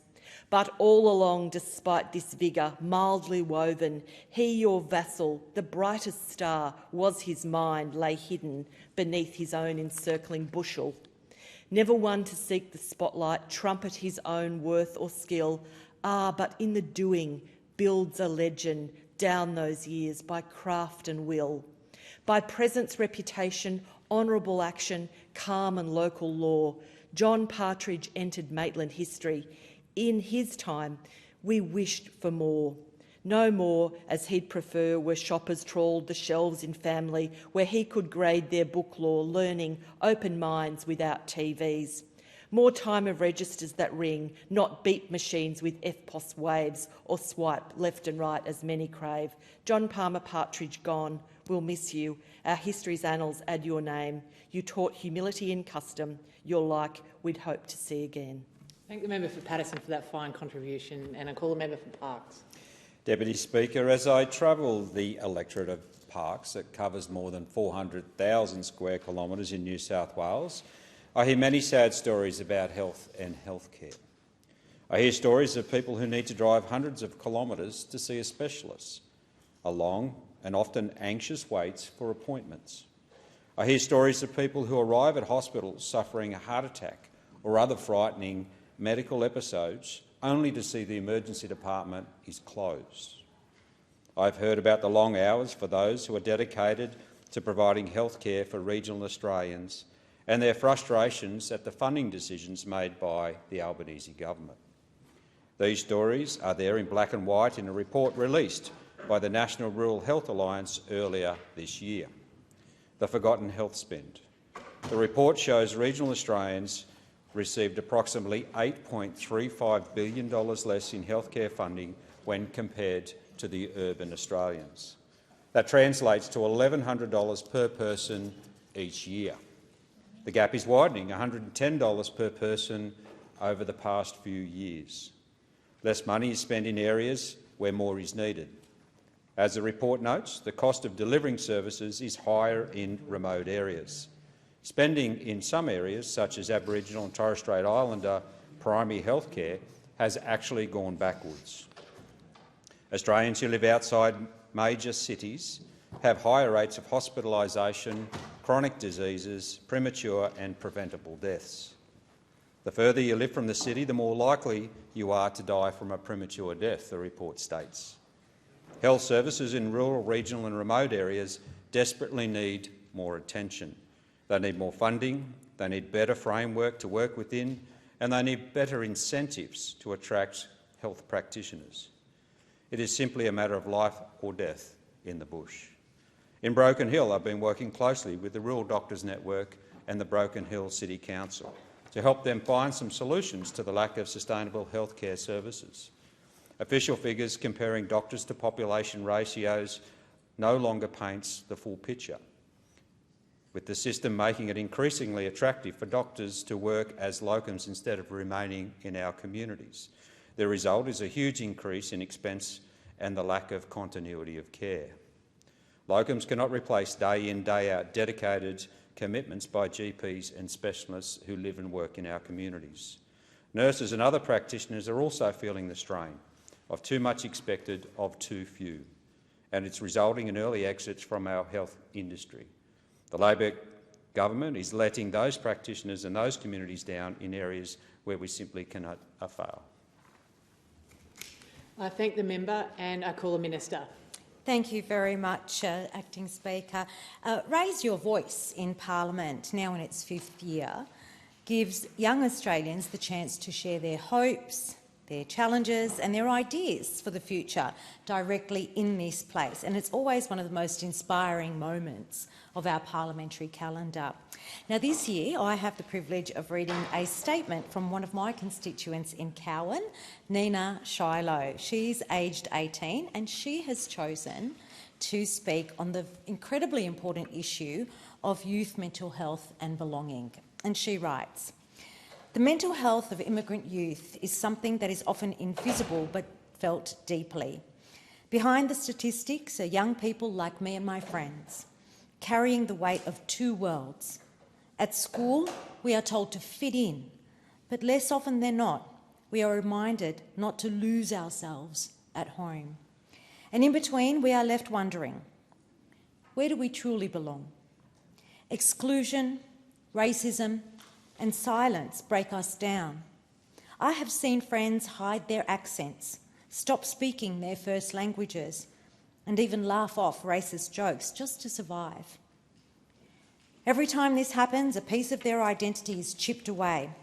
And when young people feel like outsiders in the only place they are supposed to call home, the damage to their mental health is huge.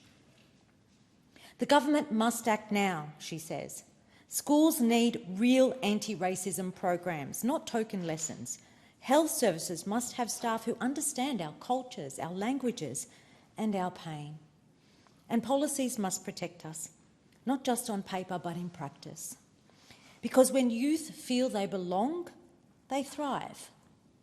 They carry their culture with pride, contribute with strength and see a future worth building. That is the tomorrow we deserve. And I ask you, Parliament, to help us create it. Well, Nina, thank you. Thank you for your courage and your honesty and your vision. And thank you for reminding me of my childhood growing up in Australia and the pain that I had to overcome as well. You speak to so many people, both young and old, in your words. They are wise words for somebody so young. And they remind us that when young people are included, respected and supported, we all benefit, not just in Cowan, but right across Australia. So with that, I commend Nina's vision as a guide to a future that we can all, each and every one of us, both in Parliament and out there in electorates right across Australia, a future that we can all build together. I thank the Minister and I call the member for Gippsland. Thank you, Deputy Speaker. I want to start with a couple of very simple facts. Better, safer roads save lives. Better, safer roads boost productivity and they help us, who live in the regions, to get our products to market and keep our cities moving. Now, in regional Australia, Deputy Speaker, we're expected to drive cars which are roadworthy. Surely it's then reasonable for us to expect the governments to provide roads which are car-worthy, because too many people are killed and injured on regional roads every year. There are huge social and economic costs associated with it. And sadly, it's now apparent the federal government has actually given up on fixing regional roads. They're effectively flying the white flag. Instead of fixing regional roads, they now have a plan to just lower the speed limits. That is, the Albanese government's plan for regional roads is simply lower the speed limits. Now, Deputy Speaker, as a fellow Victorian, you've seen what's occurred in our state. It is the lazy option. Right across regional Victoria, on major highways, arterial roads, instead of fixing the roads, the Labor Party puts up signs saying traffic hazard ahead and then whacks up an 80 km/h speed zone. Now, the federal government is joining the party. They're looking at reducing the default speed limits outside of built-up areas to 70 km/h or 80 km/h, and they're finally seeking some feedback from the community on whether it's a good approach or not. Instead of just lowering the speed limits, how about the federal government work in partnership with our communities and actually fix the road network? Because you are 11 times more likely to die on a regional or remote road compared to the cities. In 2024, 1,294 Australians died on our roads and 30,000 people were injured. All of the experts say you need a safe system approach. The safe system approach involves safer roads, safer drivers, safer cars and safer speeds. It is lazy to just blame the drivers when the government should be investing in a better, safer road network right throughout regional Australia. The productivity of our economies demands it, and the safety of our families also should expect it.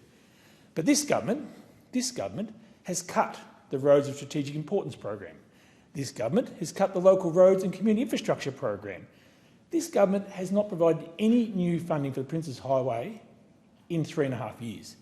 That is the road safety record of the Albanese government. They're failing to invest in the regions which generate the wealth of our country. So the message coming from Victorian motorists and regional motorists across the country is reducing speed limits is lazy. Just fix our bloody roads. Thank the member for Gippsland and I call the member for Swan. Thank you, Deputy Speaker. It is spring and there is so much great energy, growth and excitement. It's a wonderful time of the year.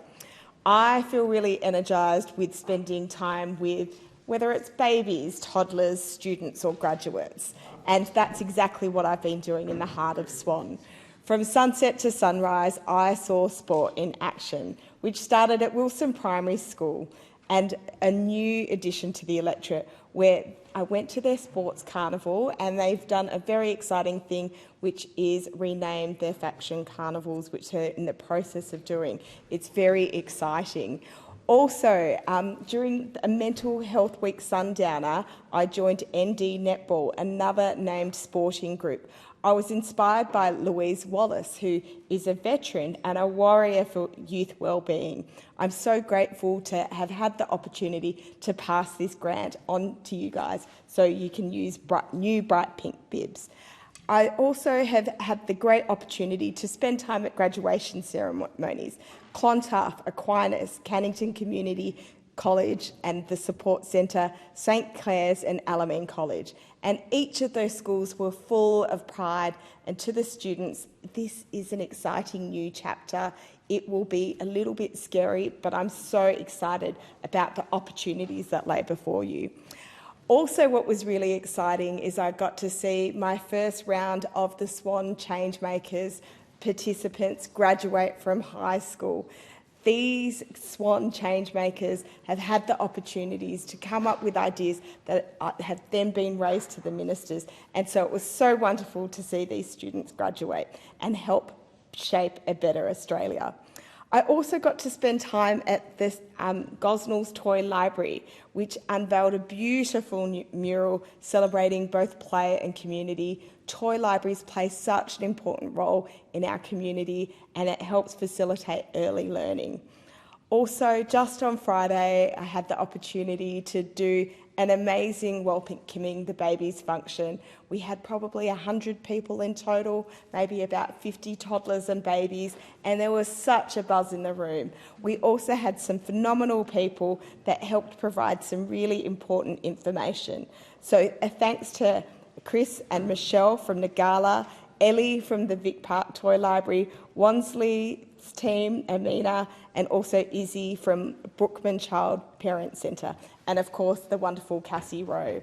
And finally to Saf, who was a university intern that came in interned in my office at the last sitting. So much promise and opportunity. She was looking at AI and the role that it can play in the future of Australia. Super exciting. I thank the member for Swan, and I call the member for Cowper.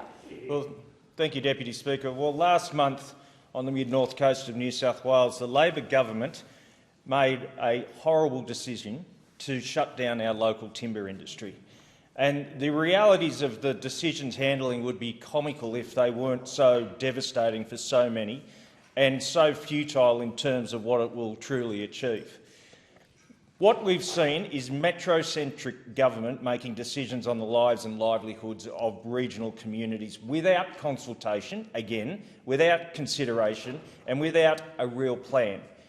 If you were not directly involved or impacted by the decision and read Premier Min's decision, you'd be forgiven for thinking they've got it all sorted. But what these media concoctions miss is the reality of landlocking on our timber industry, on the forest industry itself, on the economic prosperity of our communities and the knock-on effects for our building industry, the very industry that we need to address our housing supply problems. So where will we get our timber from now? It's not going to be from Gippsland or Victoria. Best case, it'll be imported from other states or territories, but more likely from Indonesia, South America, from countries that don't have the same gold-class environmental standards that we do, and it will no doubt add to the cost of building a home.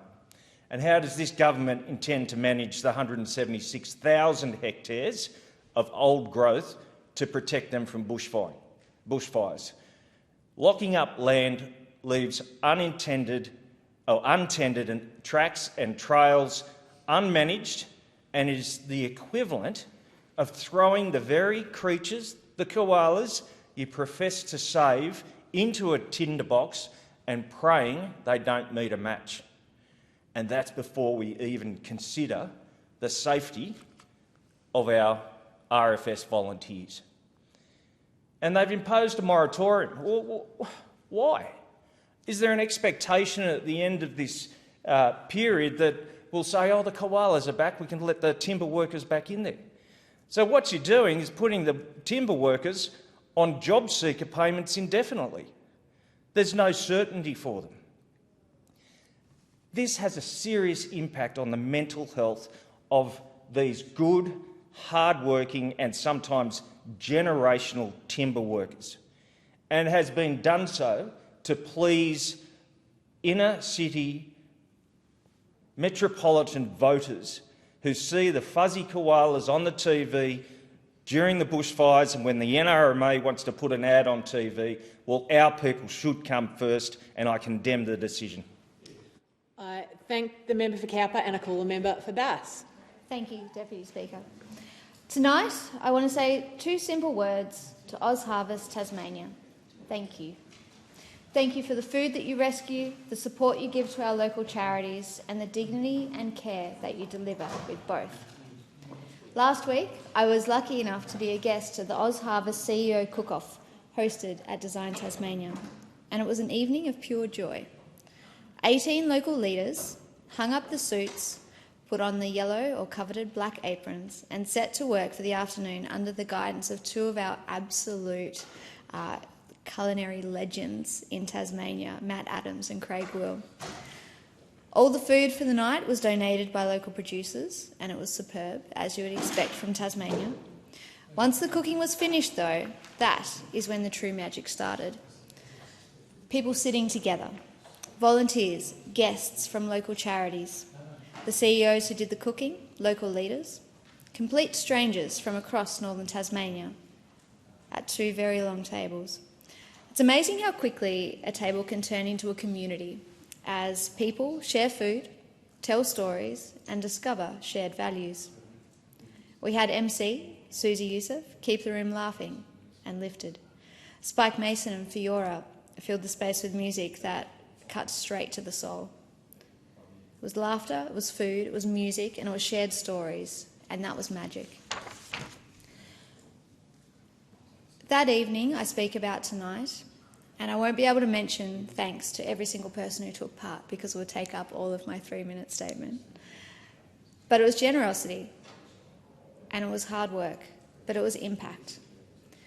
Together, those 18 leaders raised over $113,000. The beauty of OzHarvest is that for every $1 donated, it equals 2 full meals. So that means that that one evening actually helped us raise more than 226,000 meals for Tasmanians who are most in need. Numbers can feel abstract until you start to picture the faces. It's families who are going to eat together, hopefully at long tables like we did. It's children with full lunch boxes. And it's relief at hand that is needed. To OzHarvest, to all the volunteers, to the charities and their volunteers, and to the partners who made that night possible, thank you for showing what people can do when they work together. Thank you for rescuing good food from landfill and ensuring that it goes exactly where it is most needed. Thank you. The member for Bass, and I call the member for Groom. Thank you very much, Speaker. The new member for Bass is a Tolkien nerd, I can reveal to the Parliament. Spent far too much of her youth reading big books like myself, and I found this out today at Parliamentary Friends of Children's Literacy, a very important parliamentary friendship group, and I want to thank new member for Bass, Senators Duniam and Tyrrell, for organising the event. And I think this is an important topic we need to talk about, just how much this matters to Australia's future and to our families. At the event, a young girl from my electorate, Charlotte, got up and spoke, and she did a fantastic job, and I said to her, if you write about a 2-minute speech for me, I'll give it this afternoon. And she did it, so I'm going to give it. Imagine me as a 14-year-old girl from Toowoomba. Hello, my name is Charlotte and I'm 14 years old and I live in Toowoomba. I'm here today because reading changed my life and because it should be able to change every child's life, not just mine. When I was born, I was very unwell, and later I was diagnosed as profoundly dyslexic. Reading didn't come easily for me at all, but I had something many children don't, people who kept reading aloud to me, even when I couldn't yet read for myself. I had teachers who believed I could get there and parents who never stopped putting books in my hands, even when I rolled my eyes at them. There's another girl whose story began almost the same time as mine, and I'll call her Millie. We were born only a day apart. Today we live only a few streets apart, but our lives grew in very different directions. I grew up in safety and stability, whereas Millie entered child safety care at 6 months old. I am on the Premier's Reading Challenge Award list. However, she is no longer enrolled in school. The only difference between us is opportunity, not ability. I see Millie each week at the Lighthouse Toowoomba, which is a creative literacy centre in my community, an excellent one, I should add. And when she's there, she helps write thank you letters, sorts books and other children, and shines in every moment that she is there. She's bright, strong and capable. She hasn't failed. The system's failed her. That is why I'm asking you today to protect something very simple but incredibly powerful, the daily habit of reading aloud to children from birth, before school and throughout childhood. Reading aloud is not a nice extra. It's the foundation of a child's future. It creates language, connection, belonging and confidence. It builds a bridge into education before a child can build it for themselves. This is fantastic from Charlotte. I think these are very important words. The Lighthouse believes the only way to reach children like Millie is to reach all children without stigma and without barriers. And when books are normal, belonging becomes much more normal too. And I'm here asking on behalf of the next generation who do care deeply about every child having the same chance to stand beside us, not behind us. Please keep championing this work. Please help make sure every child is read to, every child every day, because access to literacy should not be down to the luck of the cards you were dealt and the family you were given. It should be a birthright for every child in Australia. Thank you so much, Charlotte. Wonderful words. I call the member for Lingiari. Thank you, Deputy Speaker. And Member for Groom, thank you for sharing that. That was fantastic. And to Charlotte and Millie, good on you. But thank you, Member for Groom. That was fantastic. But I want to talk about a special part of my electorate, the Indian Ocean Territories, Deputy Speaker. The Indian Ocean Territories are a truly beautiful place, full of diversity, a strong sense of community and a rich natural beauty which draws people to visit from all over the world. They are also some of the most remote communities in Australia.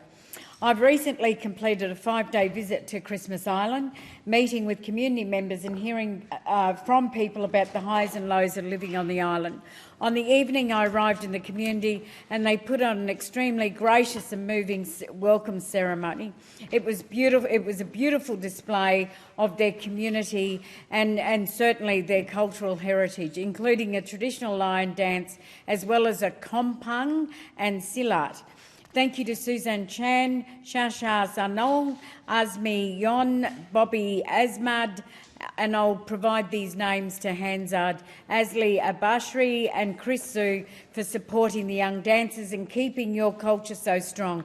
I met with the Christmas Island Health Centre and heard directly from nurses and staff about some of the challenges delivering healthcare in such a remote part of the world, and I thank the manager, Stephanie, for facilitating our great conversations, and a huge thank you to the staff at the centre who go above and beyond their community. I visited the Christmas Island School, met with the deputy principals, Tina, Amy and Sarah. The school's an incredible success story and a testimony to the value the community places on education. The daycare on the island is an extension of this, and thank you to the committee who look after the future of the centre, as well as the workers Mahani and Andiwaya. I met with power and water workers who keep the island ticking and community powered. Their work is invaluable, and there was a young man named Adi who's looking for housing and working hard to get ahead, and also the hard-working manager Panki Lee Et, who helped lead the station. We had a great conversation with the Union of Christmas Island Workers, and I thank all the union members who gave me their time, and a special thank you to the Secretary of the Union, Gordon Thompson. I finished my meeting with the amazing and long-standing Christmas Island Women's Association. Thank you to the President, Jessie Sett, and Deputy President, Zor Pang. Thank you to the Administrator, Fazian Zanul, for helping facilitate this visit, for all the incredible work that she does advocating not just for Christmas Island but the Cocos. The Indian Ocean Territories are one of a kind and they persevere in the face of some big challenges, but they also come together to look after one another. Thank you.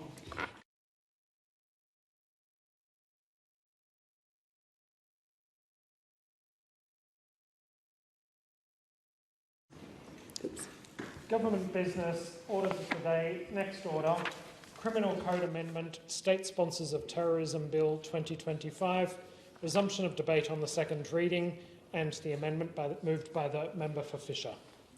Okay, the question is that this bill be now read a second time, and I call on the member for McEwen. Thank you very much, Deputy Speaker. I rise proudly to support the Criminal Code Amendment, State Sponsors of Terrorism Bill.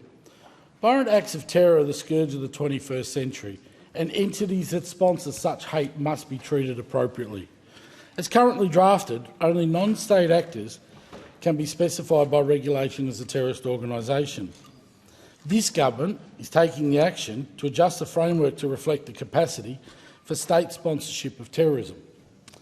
A terrorist designation carries a lot of weight. It's a serious criminal offence to be a member of, to recruit and to provide financial support for sponsors of terrorism. It is a statement that an actor has taken or planned actions to harm Australians or Australian property. These are serious matters and need to be dealt with firmly by the law. Since the terrible events of October 7, 2023, we have witnessed appalling anti-Semitic attacks against Australia's Jewish community. Our intelligence and law enforcement agencies have worked tirelessly to understand the nature and the causes of these acts, and their commitment to the task must be commended. By late August, enough credible intelligence had been gathered and a deeply disturbing conclusion was reached. The Iranian government has directed at least 2 of these attacks on Australian soil. Iran has sought to disguise its involvement, but ASIO assesses it was behind the attack based on the Lewis Continental Kitchen in Sydney in October last year and the Adas Israel Synagogue in Melbourne in December last year. ASIO assesses it is likely Iran directed further attacks as well. In the wake of these attacks, we are left with damages in the millions, with Jewish people around the country feeling uncertain, frustrated and scared. An attack on Australians is an attack on Australia. We cannot forget that so many Australians derive identity from places of worship, and when they are turned to ash, people feel a deep and personal impact. We are acting for these Australians.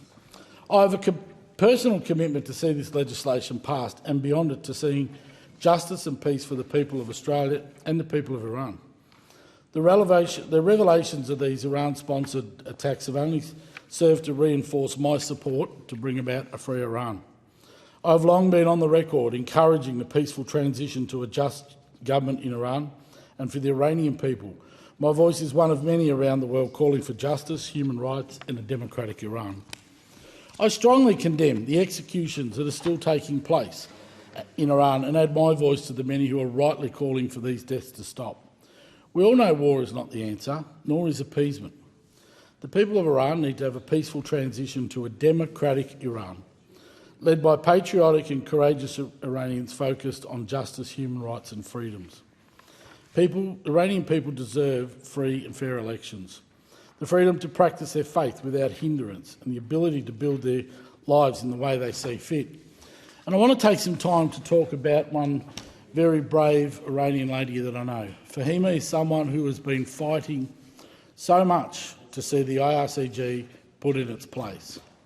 Now, Fifi's words are this, and they're very harrowing words, Deputy Speaker. As you know, our past truly never leaves us. Whether sweet or bitter, it remains like a vivid, unforgettable dream that follows us wherever we are in the world. Many people, from First Nations to migrants of all backgrounds, have often asked, why are you here? Why did you come to Australia?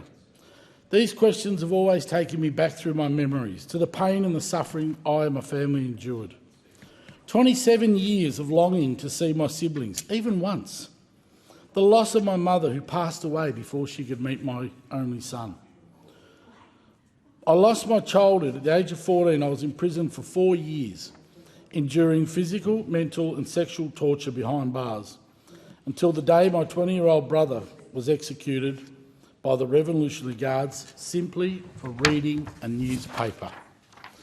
I fled my homeland, escaped the hands of the regime forces, and after 13 long days and nights, riding a camel through the desert to Pakistan, suffering from fever and exhaustion, and spending everything my family could gather for my survival, I finally reached safety. Eventually, I presented myself to the United Nations and was granted refugee protection. And after 3 years of hardship, I received the greatest news of my life. The angels of this heavenly land, Australia, had accepted me to enter their country. I felt like being born again. Over time, I learnt to adapt to a new system and a new life. This country taught me the principles of modern life: equality, freedom and human rights, especially the equality between men and women. I learned that rights are not given, they are taken. I no longer felt as a second-class citizen. She told me then, when we first met, about her homeland, Iran, and the hardships she had endured. I still remember how difficult it was for her. She said, "My throat was tight with emotion. My lack of confidence in a second language filled me with stress." Fifi's words were, "You encouraged me, and in that moment I mentally compared your compassion and conduct as a lawmaker with those who hold similar positions in Iran. The contrast could not be even greater. I realised then it would be a mistake to even compare the two systems. But I realised something else, that I must act. I must break the silence. I must be the voice of my people. I must speak for all those women who, during the years of imprisonment, were taken from their cells at night, raped by the Revolutionary Guards under religious fatwas of Iran's clerics, and then executed so that they could not die as a virgin to go to heaven.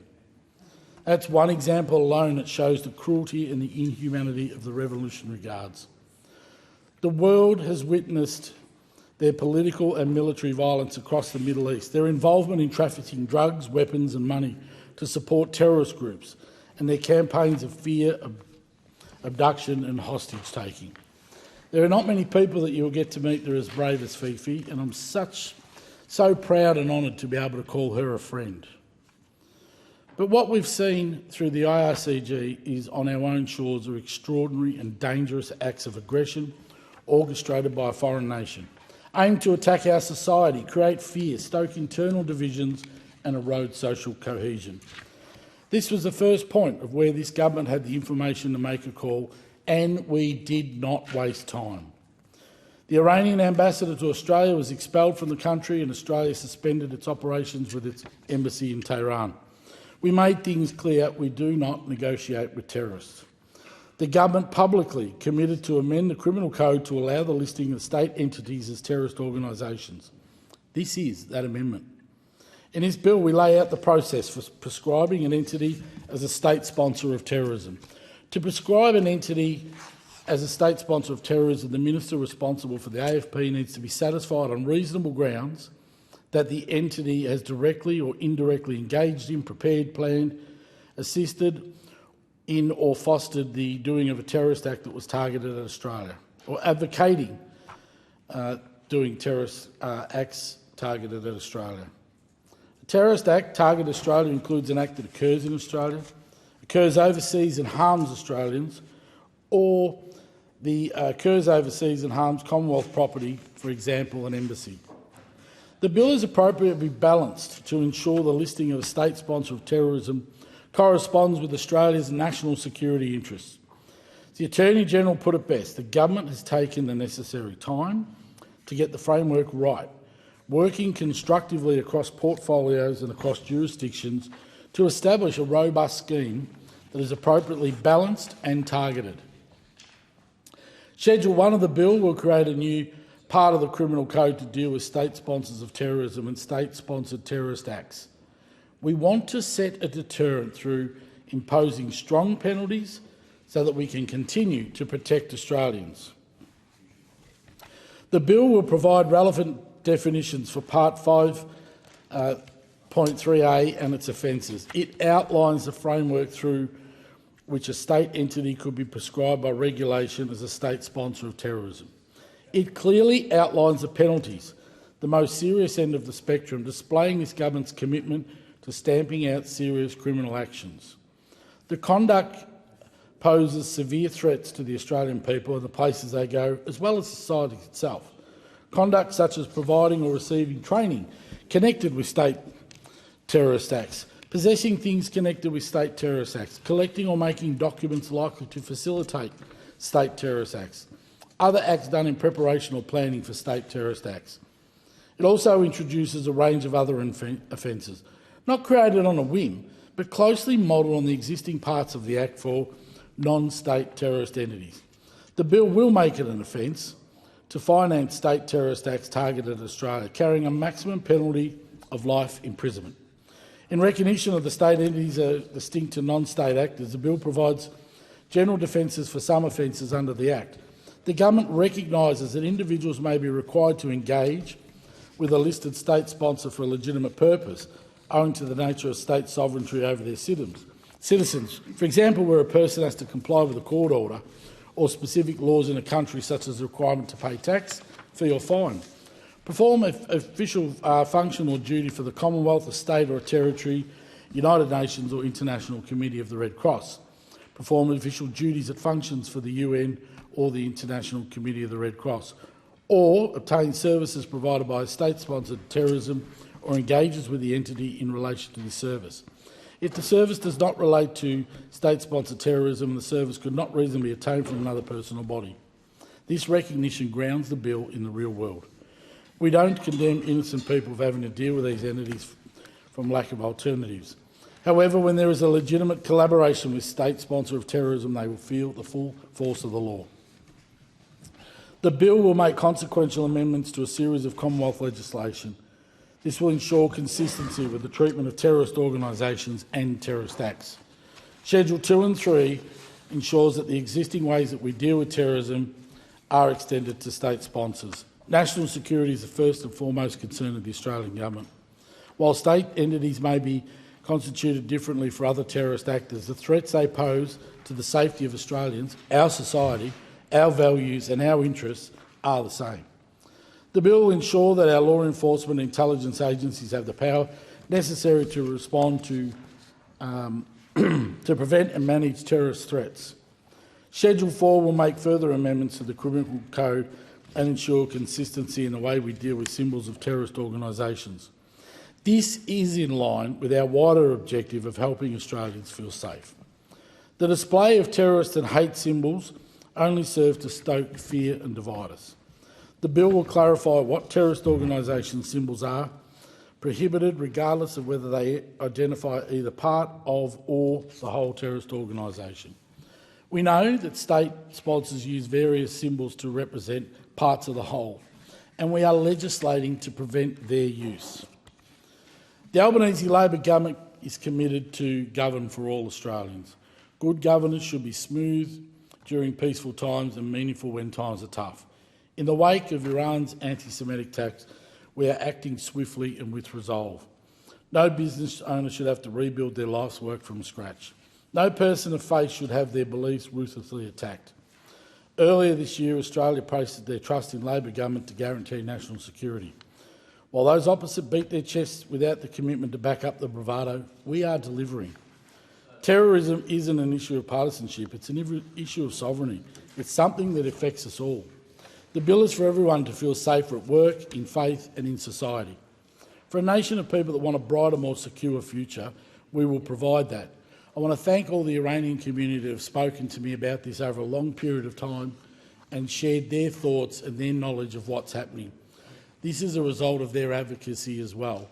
So to Diego, Fifi, David, all those that have come and seen me and have come here and made representations over a long period of time with different governments, I thank them for their continual work in doing this. And in doing so, I commend this bill to the House. Thank you. And I call the member for Wentworth. Deputy Speaker, I rise to speak in support of the Criminal Code Amendment, State Sponsors of Terrorism Bill 2025. The purpose of this change is to grant the government powers to formally list Iran's Revolutionary Guard, a military force embedded within the Iranian government, as a listed terrorist organisation. As no doubt members from this chamber will make clear today, this is an important step, one which some of us have been asking for on behalf of our communities for nearly 3 years. And while I accept that this is a step not to be taken lightly, I'm pleased to see that the government has finally acted. It has long been recognised that the IRGC is a sponsor of terrorism by groups such as Hamas, which are already listed as terrorist organisations. There is a history of calls for this action to be taken earlier, and I'm sure we'll hear about that from other members. And I have made similar calls in Parliament and in the press last year.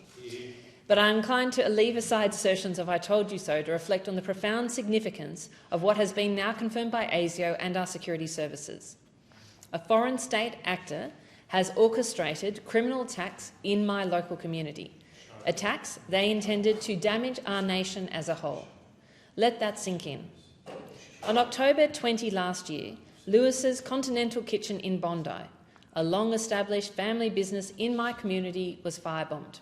I remember that day very vividly. I actually drove past and I saw the cars out in front and the police and services, and I wondered what was happening. And I was deeply concerned that this was another anti-Semitic attack in my community. As it emerged, it was. But I had no idea who was behind it. The Iranian Revolutionary Guard reached across the world using criminals for hire to set fire to a family catering business in Bondi. The owners have been dealing with the consequences ever since. I spoke to Judith, one of the family members, about her experiences, about the terror of being targeted like that and the wonder of what has happened and why anyone would attack. And then to find out that it was the Iranian government or the Iranian Revolutionary Guard who attacked, it just brought everything back. Judith told me about the devastation to their business, how difficult it has been to rebuild. The fact that, as I know, if you run a business and your business is destroyed by a fire, the time that it takes for you to rebuild can often mean that you lose some of those critical customers that underpinned your business in the first place. And this is what Judith and her family are battling through, trying to re-establish that business under the shadow of being attacked by the Iranian Revolutionary Guards. There is much work that still Judith and her family are still doing to rebuild this business, and I urge the government to support that family and their efforts, including specifically their security, but there are other issues in terms of rebuilding their business as they are. Let's look at the purpose of this attack. The purpose was not just to attack one single business or harm one single family. It was to terrorise the Jewish community in Australia. It was to undermine our social cohesion across this country and to undermine and to try and weaken the multicultural achievement that has built modern Australia today. The Iranian Revolutionary Guard was seeking to harm our nation as a whole. Since October 7, all Australian communities, but particularly the Jewish and Muslim communities, have felt intensely and personally the impacts of the war in the Middle East. As our security agencies have now established, the Iranian regime sought to exploit the fragile environment of heightened tension to spread fear and sow division by targeting the Australian Jewish community through criminal proxies. My community in Wentworth, home to the largest Jewish community in Australia, was targeted in a spate of anti-Semitic vandalism and threats of violence. And now we know that at least 2 of those attacks, perhaps more, were orchestrated by the Iranian Revolutionary Guard. A few months after the Bondi attack, the Iranian Revolutionary Guard also orchestrated the attack in Melbourne that destroyed the Adas Israel Synagogue. Again, the purpose was to incite hatred, fear and division, to tear at the fabric of our community, to terrorise the Jewish community and to undermine Australia's multicultural community. The social cohesion of our diverse nation underpins our success, and we must maintain it. That means defending Australia from malicious attacks, as this legislation seeks to do so. It also means proactively working to build the social connections and bridges between community that ensure that all are safe and all are welcome. With that in mind, I want to reassure Australia's Iranian community that they remain a welcome and important part of Australia's multicultural fabric. I know many Iranian Australians are equally appalled by the IRGC, as well as significant and substantial human rights violations perpetrated by the Iranian regime. Just a few months after I was elected to this place in the first term, I joined members of Australia's Iranian community on the forecourt of Parliament House to mark the terrible murder of the young Iranian Kurdish woman Mahsa Amini by the despotic Iranian regime. The crimes of the Iranian regime continue, including the execution of over 1,000 people this year. We know now that the crime of the Iranian regime have also been perpetrated in Australia. The listing of the Iranian Revolutionary Guard sends a clear signal that we will defend our interests from those who seek to harm us. The listing of the Iranian Revolutionary Guard as a terrorist organisation is overdue. I welcome this legislation and urge the government to act decisively. Thank you. And I call the member for Riverina. Thank you, Deputy Speaker. On the 3rd of August, a protest occurred on the Sydney Harbour Bridge which basically shut down Sydney, the New South Wales capital. And this protest took place because an unelected official, a judge, overturned a recommendation by Premier Chris Minns and indeed the New South Wales Police Force against this protest happening. And what we then saw at this protest were people waving flags that should never be waved in Australia. People waving images of the Ayatollah Khomeini, Hamas flags, banners which were hateful in their wording. This is not the Australia that we should have in 2025 or indeed any other year. But the protest was allowed to go on because a magistrate, a judge, who was never elected by a parliament or indeed have their name on a how to vote card, went against what the Premier of the state and, moreover, the police force of the state wanted, because the Premier was right and the police were concerned about what would happen as a result of this protest. And we're seeing much too much of this. What we're seeing is good people, such as the Premier, and he is a good person, of good intent, who only wants the best for New South Wales when it comes to security and peace and harmony. His very right and proper and thoughtful and considered complaint against a protest going ahead being snubbed by someone who will, quite frankly, never face the ire of the public for a decision that they make. Now, each of us in this chamber, if we make a decision that the public doesn't like, we'll know about it. We'll know about it within an instant of saying it, or we'll be hauled before the Court of Public Opinion, the pub test, soon after. And that's right. Have to be accountable, have to be transparent. But what we are seeing in Australia today is way too many demonic protests, particularly in Melbourne. Those protests the other day were beyond the pale. And I feel for Premier Jacinda Allen, and moreover I feel for her police force, because I know from personal experience, for a family member who has gone to protect and serve the people, and these protesters, and often they are armed to the teeth, they spit and kick and carry on. They are not Australian. And all too often lately we see them, and it's they are protesting about terrorist groups which should not be operating in Australia, nor should they be having people supporting them. It's not just in capital cities though. It's in my hometown of Wagga Wagga. We've got a group who like to regularly protest outside my office, and albeit sometimes they, most of the time they do it peacefully, but you know they're not disinclined to, whenever they see me in the main street, scream out "baby killer" and dreadful other things, daub my office with their ridiculous protests and banners and symbols, and then put up in shopfront windows things which are now before the New South Wales courts, and that case has been moved to Sydney, and hopefully the right decision will be made in that regard. But Wagga, the weekend before last, had the Fusion Botanical Multicultural Festival, and good people of good faith and good intent and good heart came out and celebrated all that is great about multiculturalism. And Australia and many regional communities is at the heart of multiculturalism. And I know, and I can see the Minister opposite, and she'll tell me that her electorate is very much front and centre of multicultural Australia, and she'd be right. But regional Australia is also too, because many of the migrants came out from World War II. they were Greeks, they were Italians.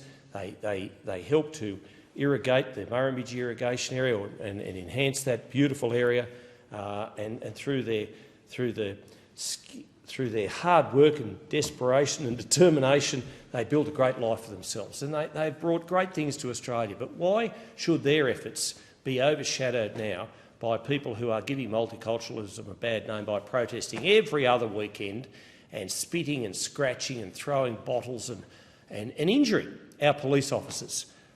This legislation is important legislation. It's important that we discuss it because terrorism, in all its phases and all its elements, is abhorrent, and we know that. And we know from incidents in just the recent past, the firebombing of a kosher restaurant, the Lewis Continental Kitchen in Sydney, on 20th of October 2024, and the arson attack of the Adass Israel Synagogue in Melbourne on the 6th of December last year, that caused an estimated $45 million damage. That's not Australia. That is not Australia. Now, we are very lucky in this country that we have very good intelligence agents. ASIO does an amazing job, and I have to say, it doesn't matter what government is in place, our National Security Committee do a good job. They do.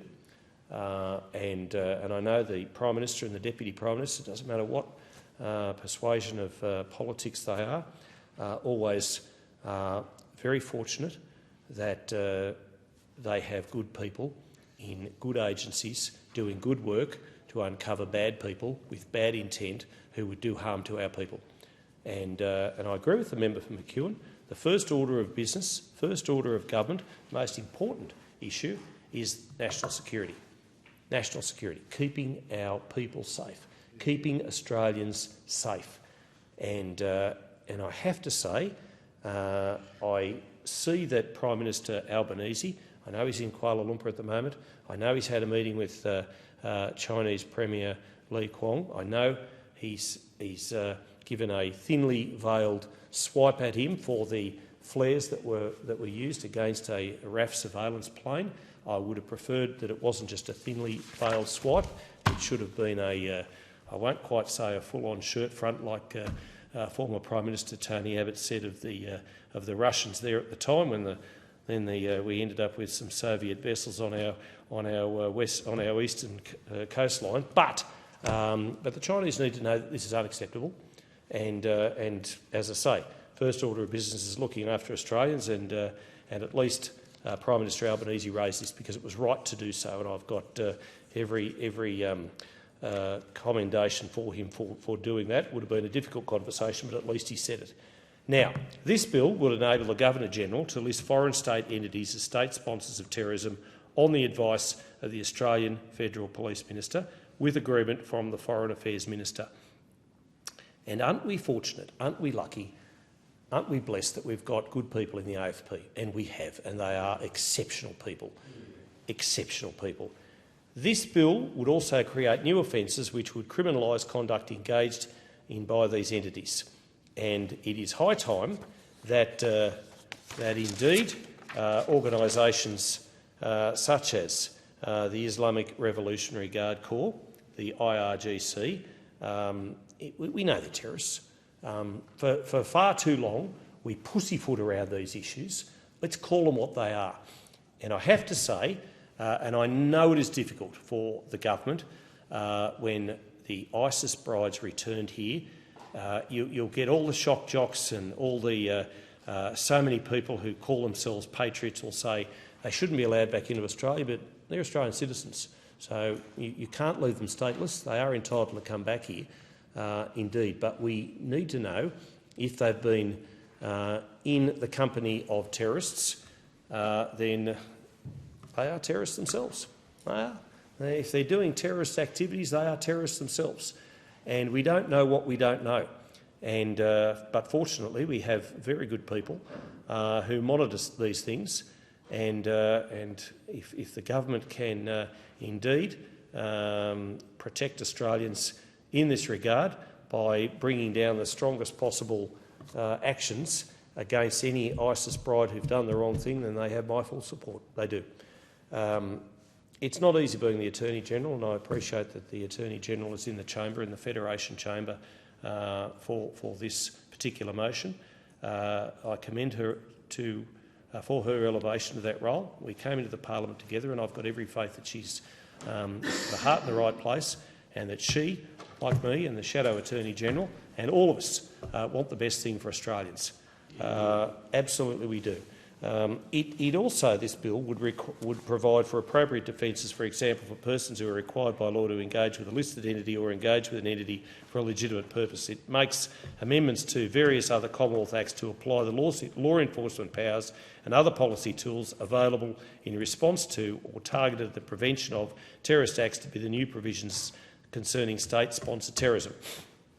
In essence, it's going to give our police forces the correct muscle to be able to do what they were asked to do by governments. And when you are a police officer, when you put that badge on, you put that badge on to go and protect and preserve Australian life. And our police officers, we have to give them a salute because they do a great job. Hopefully, our police in Victoria, the Victoria Police, can find that mongrel Desi Freeman and bring him to justice. Because, you know, we've got a new band of sovereign citizens who think that they're entitled to do whatever they like in this country. They don't want to obey our driving laws. They don't want to follow our taxation rules. They're usually a bunch of misogynists, and they're doing the wrong thing by our nation. And I will say that. And they go way too far.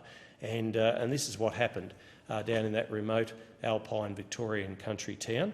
And hopefully they can weed that particular person out and bring him to justice. Now, the Coalition has called for the listing of the IRGC for more than 2 years. We have. The Labor government, for reasons known only to itself, has resisted these calls. I do not know why, arguing that the current terrorism-listed enabled provisions under the Criminal Code do not permit the listing of foreign state entities. Now, we're going to provide the support to do that, to do the right thing in this regard. Now, the firebombing of the Continental Kitchen and in Sydney and the synagogue in Melbourne were the last straw. They absolutely were. I don't know why so many people in Australia hate Jews. It is just beyond belief why, and let's call it what it is. It is anti-Semitic and it's anti-Jew. And for whatever reason, we are seeing this proliferation, this rise of hatred in this country, which is unprecedented. I mean, October 7, 2023 was a dark day of infamy for the world. It was. And why and how we have allowed protests of these, I was going to say a word, I'll withdraw it before I even say it, but these people who want to promote Hamas and under the guise of River to the Sea and other hate-filled epitaphs and wording, I just don't understand it. It's not right. Why we can't get along, and I have to say this country is probably better at it than at multiculturalism than a lot of other countries in the Western world, which are seeing this rise of anti-Semitism. So anything that can be done to bring terrorism to the fore and to call it what it is has to be admired, has to be encouraged, and has to be supported across the chamber. I know I've been here for a long while. I've been here for a similar period to the Attorney-General. And whenever we had this sort of legislation, all too often the Greens didn't support it. Thankfully, we've only got one Green in the House of Representatives at the moment, and she's not the worst of them. I will say that, but it is one too many. They've never supported good legislation which call to account these sorts of things. But if the Labor government and the coalition can come together to support sensible, practical policy which will bring more peace and harmony to our great nation, the greatest nation on earth, the most welcoming nation on earth, then that is to be encouraged, that is to be strongly supported, and we should be doing everything we can to end these violent protests, particularly in our capital cities, but also in country areas. Thank you. Thank you. And I call the Attorney-General. Thank you, Madam Deputy Speaker. I thank my parliamentary colleagues for their contributions to the debate on this bill, and particularly pleased to be present for the member for Riverina's fine speech, because I always learn something from him. And I want to particularly acknowledge the service of his son as a police officer. He and Catherine should be so proud of his service to the people of New South Wales, and I thank you and your family on behalf of the Parliament. Madam Deputy Speaker, keeping our community safe from those who seek to do us harm is the top priority for the Albanese government. The government condemns in the strongest possible terms foreign states who seek to harm and terrify Australians. These actors seek to sow discord and divisions in our community, and they will not be allowed to succeed. The bill amends the Criminal Code to introduce a framework to list foreign state entities as state sponsors of terrorism and respond to state terrorist acts. The bill will also provide a comprehensive suite of criminal offences addressing state sponsors of terrorism and the acts they seek to foster on our shores. Law enforcement and intelligence agencies will be provided the same powers to investigate and disrupt these threats as they have for non-state terrorist acts. I also acknowledge the work of the Parliamentary Joint Committee on Intelligence and Security for its scrutiny of this legislation, with particular thanks to the Chair, Senator Ciccone. The PJCIS report makes two recommendations. The first recommendation is that the Parliament amend the bill to ensure that the PJCIS has ongoing oversight of any new powers or functions conferred on the Australian Federal Police as a result of the proposed Part 5.3a, consistent with the Committee's oversight of the existing Part 5.3. The Government supports this recommendation in principle. We share the view put by the Attorney-General's Department in evidence during the public hearing and on notice that nothing in the proposed Part 5.3a confers any new powers or functions on the AFP. Part 5.3a only creates new offence, not new functions, with the investigative functions of the AFP instead drawn from the Australian Federal Police Act 1979. However, Schedule 2 of this bill does make amendments to the existing Part 5.3 to ensure that powers exercised by the AFP in respect to terrorist organisation offences, that is, the various order frameworks in Divisions 104, 105 and 105A, can also be exercised for state sponsors of terrorism. Therefore, the Government maintains that current Section 29(1)BAA of the Intelligence Services Act 2001 would provide the Committee the function to monitor and to review the performance of the functions of the AFP under Part 5.3, whether engaged in by a state or non-state entity. Finally, the Government supports Recommendation 2 and encourages the Parliament to unanimously support passage of this bill. This bill sends the strongest possible signal that Australia condemns the actions of foreign states who seek to harm Australians. Any attack targeting Australia will not be tolerated. We must stand in unity against attempts to divide our society.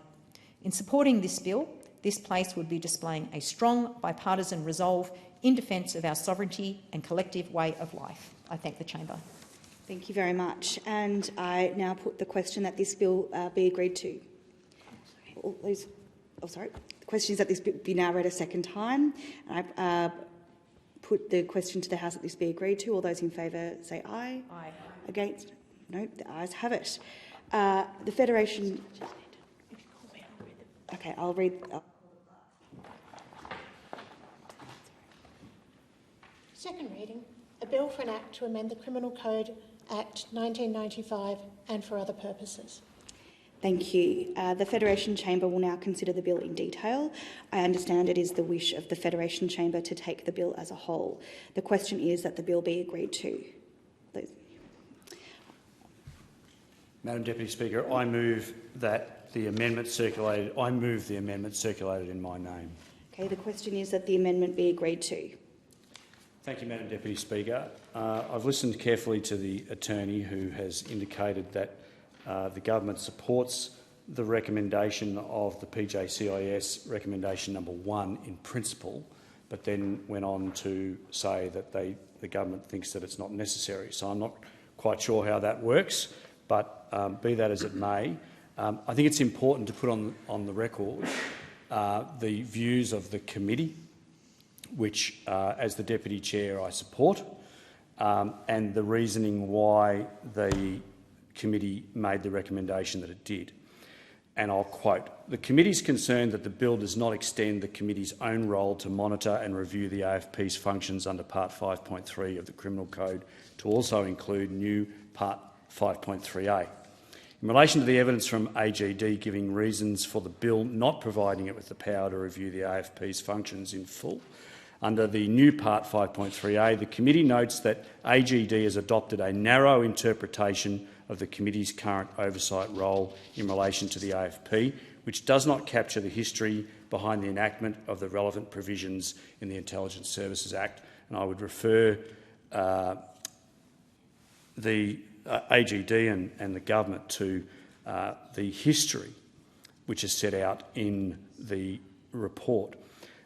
They go on to say the committee's power to review functions of the AFP in relation to 5.3 of the Criminal Code arose from recommendations in its advisory report on the Counter-Terrorism Legislation Amendment Foreign Fighters Bill of 2014.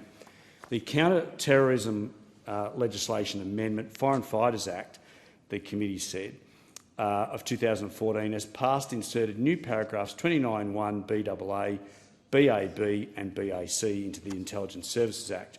These new paragraphs, described in a revised explanatory memorandum and a supplementary explanatory memorandum, authorise the committee to monitor and review the performance by the AFP of its functions under Part 5.3 of the Criminal Code, report to Parliament on those and other matters related to the AFP, and allowed for related matters to be referred to the committee by either House of the Parliament for inquiry and report. The committee goes on to say, the bill in introducing Part 5.3a of the Criminal Code will extend the AFP's counter-terrorism activities to include investigation of a suite of new criminal offences for state sponsors of terrorism. If, as proposed by the bill, the committee's existing function to monitor and review AFP's performance of its functions under Part 5.3 is not correspondingly extended to include Part 5.3a, then the committee will not have oversight of this aspect of the AFP's counter-terrorism functions, except in the very rare circumstance in which a control order or preventative detention order is applied for in relation to a Part 5.3a offence. The AFP's functions in this space would instead be subject to parliamentary oversight by the Parliamentary Joint Committee on Law Enforcement, which does not currently oversee the AFP's counter-terrorism functions. It's unclear why the bill would intentionally seek to introduce such an inconsistency.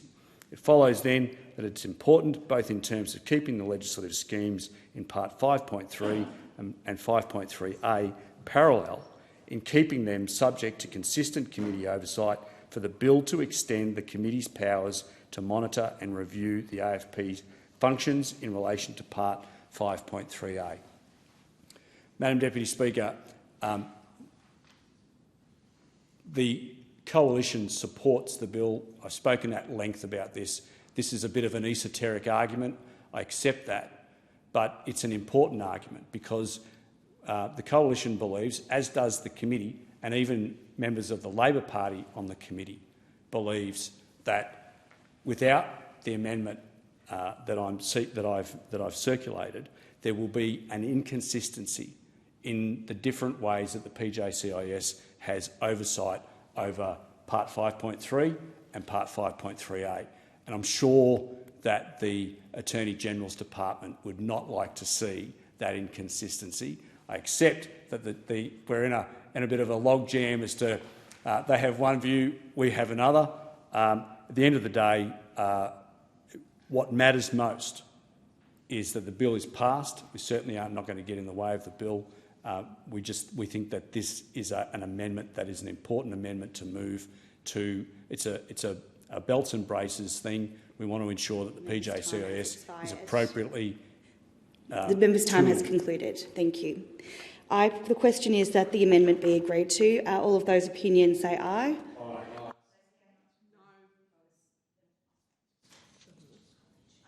Thank you. Thank you, Madam Deputy Speaker. I note this amendment seeks to implement Recommendation 1 of the PJCIS report into this bill. As explained during my summing up contribution moments ago, the government supports that recommendation in principle. The government shares the view put by the Attorney-General's Department in evidence during the public hearing and on notice that nothing in the proposed Part 5.3a confers any new powers or functions on the AFP. Part 5.3a only creates new offences, not new functions, with the investigative functions of the AFP instead drawn from the Australian Federal Police Act 1979. However, Schedule 2 of this bill does make amendments to the existing Part 5.3 to ensure that powers exercised by the AFP in respect to terrorist organisation offences, that is, the various order frameworks in Divisions 104, 105 and 105A, can also be exercised for state sponsors of terrorism. Therefore, the government maintains that current sections 29(1)BAA and BAB of the Intelligence Services Act 2001 does provide the committee the function to monitor and to review the performance of the functions of the AFP under Part 5.3, whether engaged in by a state or non-state entity. For those reasons, the government will not be supporting this amendment. Thank you. So now I'll put the question that the amendment be agreed to. All those in opinion say aye. Aye. Those against? No. I believe the noes have it. Okay. Well, as it is necessary to resolve this question to enable further questions to be considered in relation to this bill in accordance with Standing Order 195, the bill will be returned to the House for further consideration. Thank you. And we have the...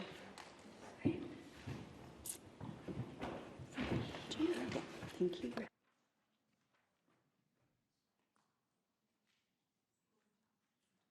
Gilmore? I move that Federation Chamber do now adjourn. I second the motion. Thank you. The question is that the motion be agreed to. All of those opinions say aye. Aye. The contrary, no. I think the ayes have it. The Federation Chamber stands adjourned until 9:30 a.m. on Wednesday, the 29th of October 2025.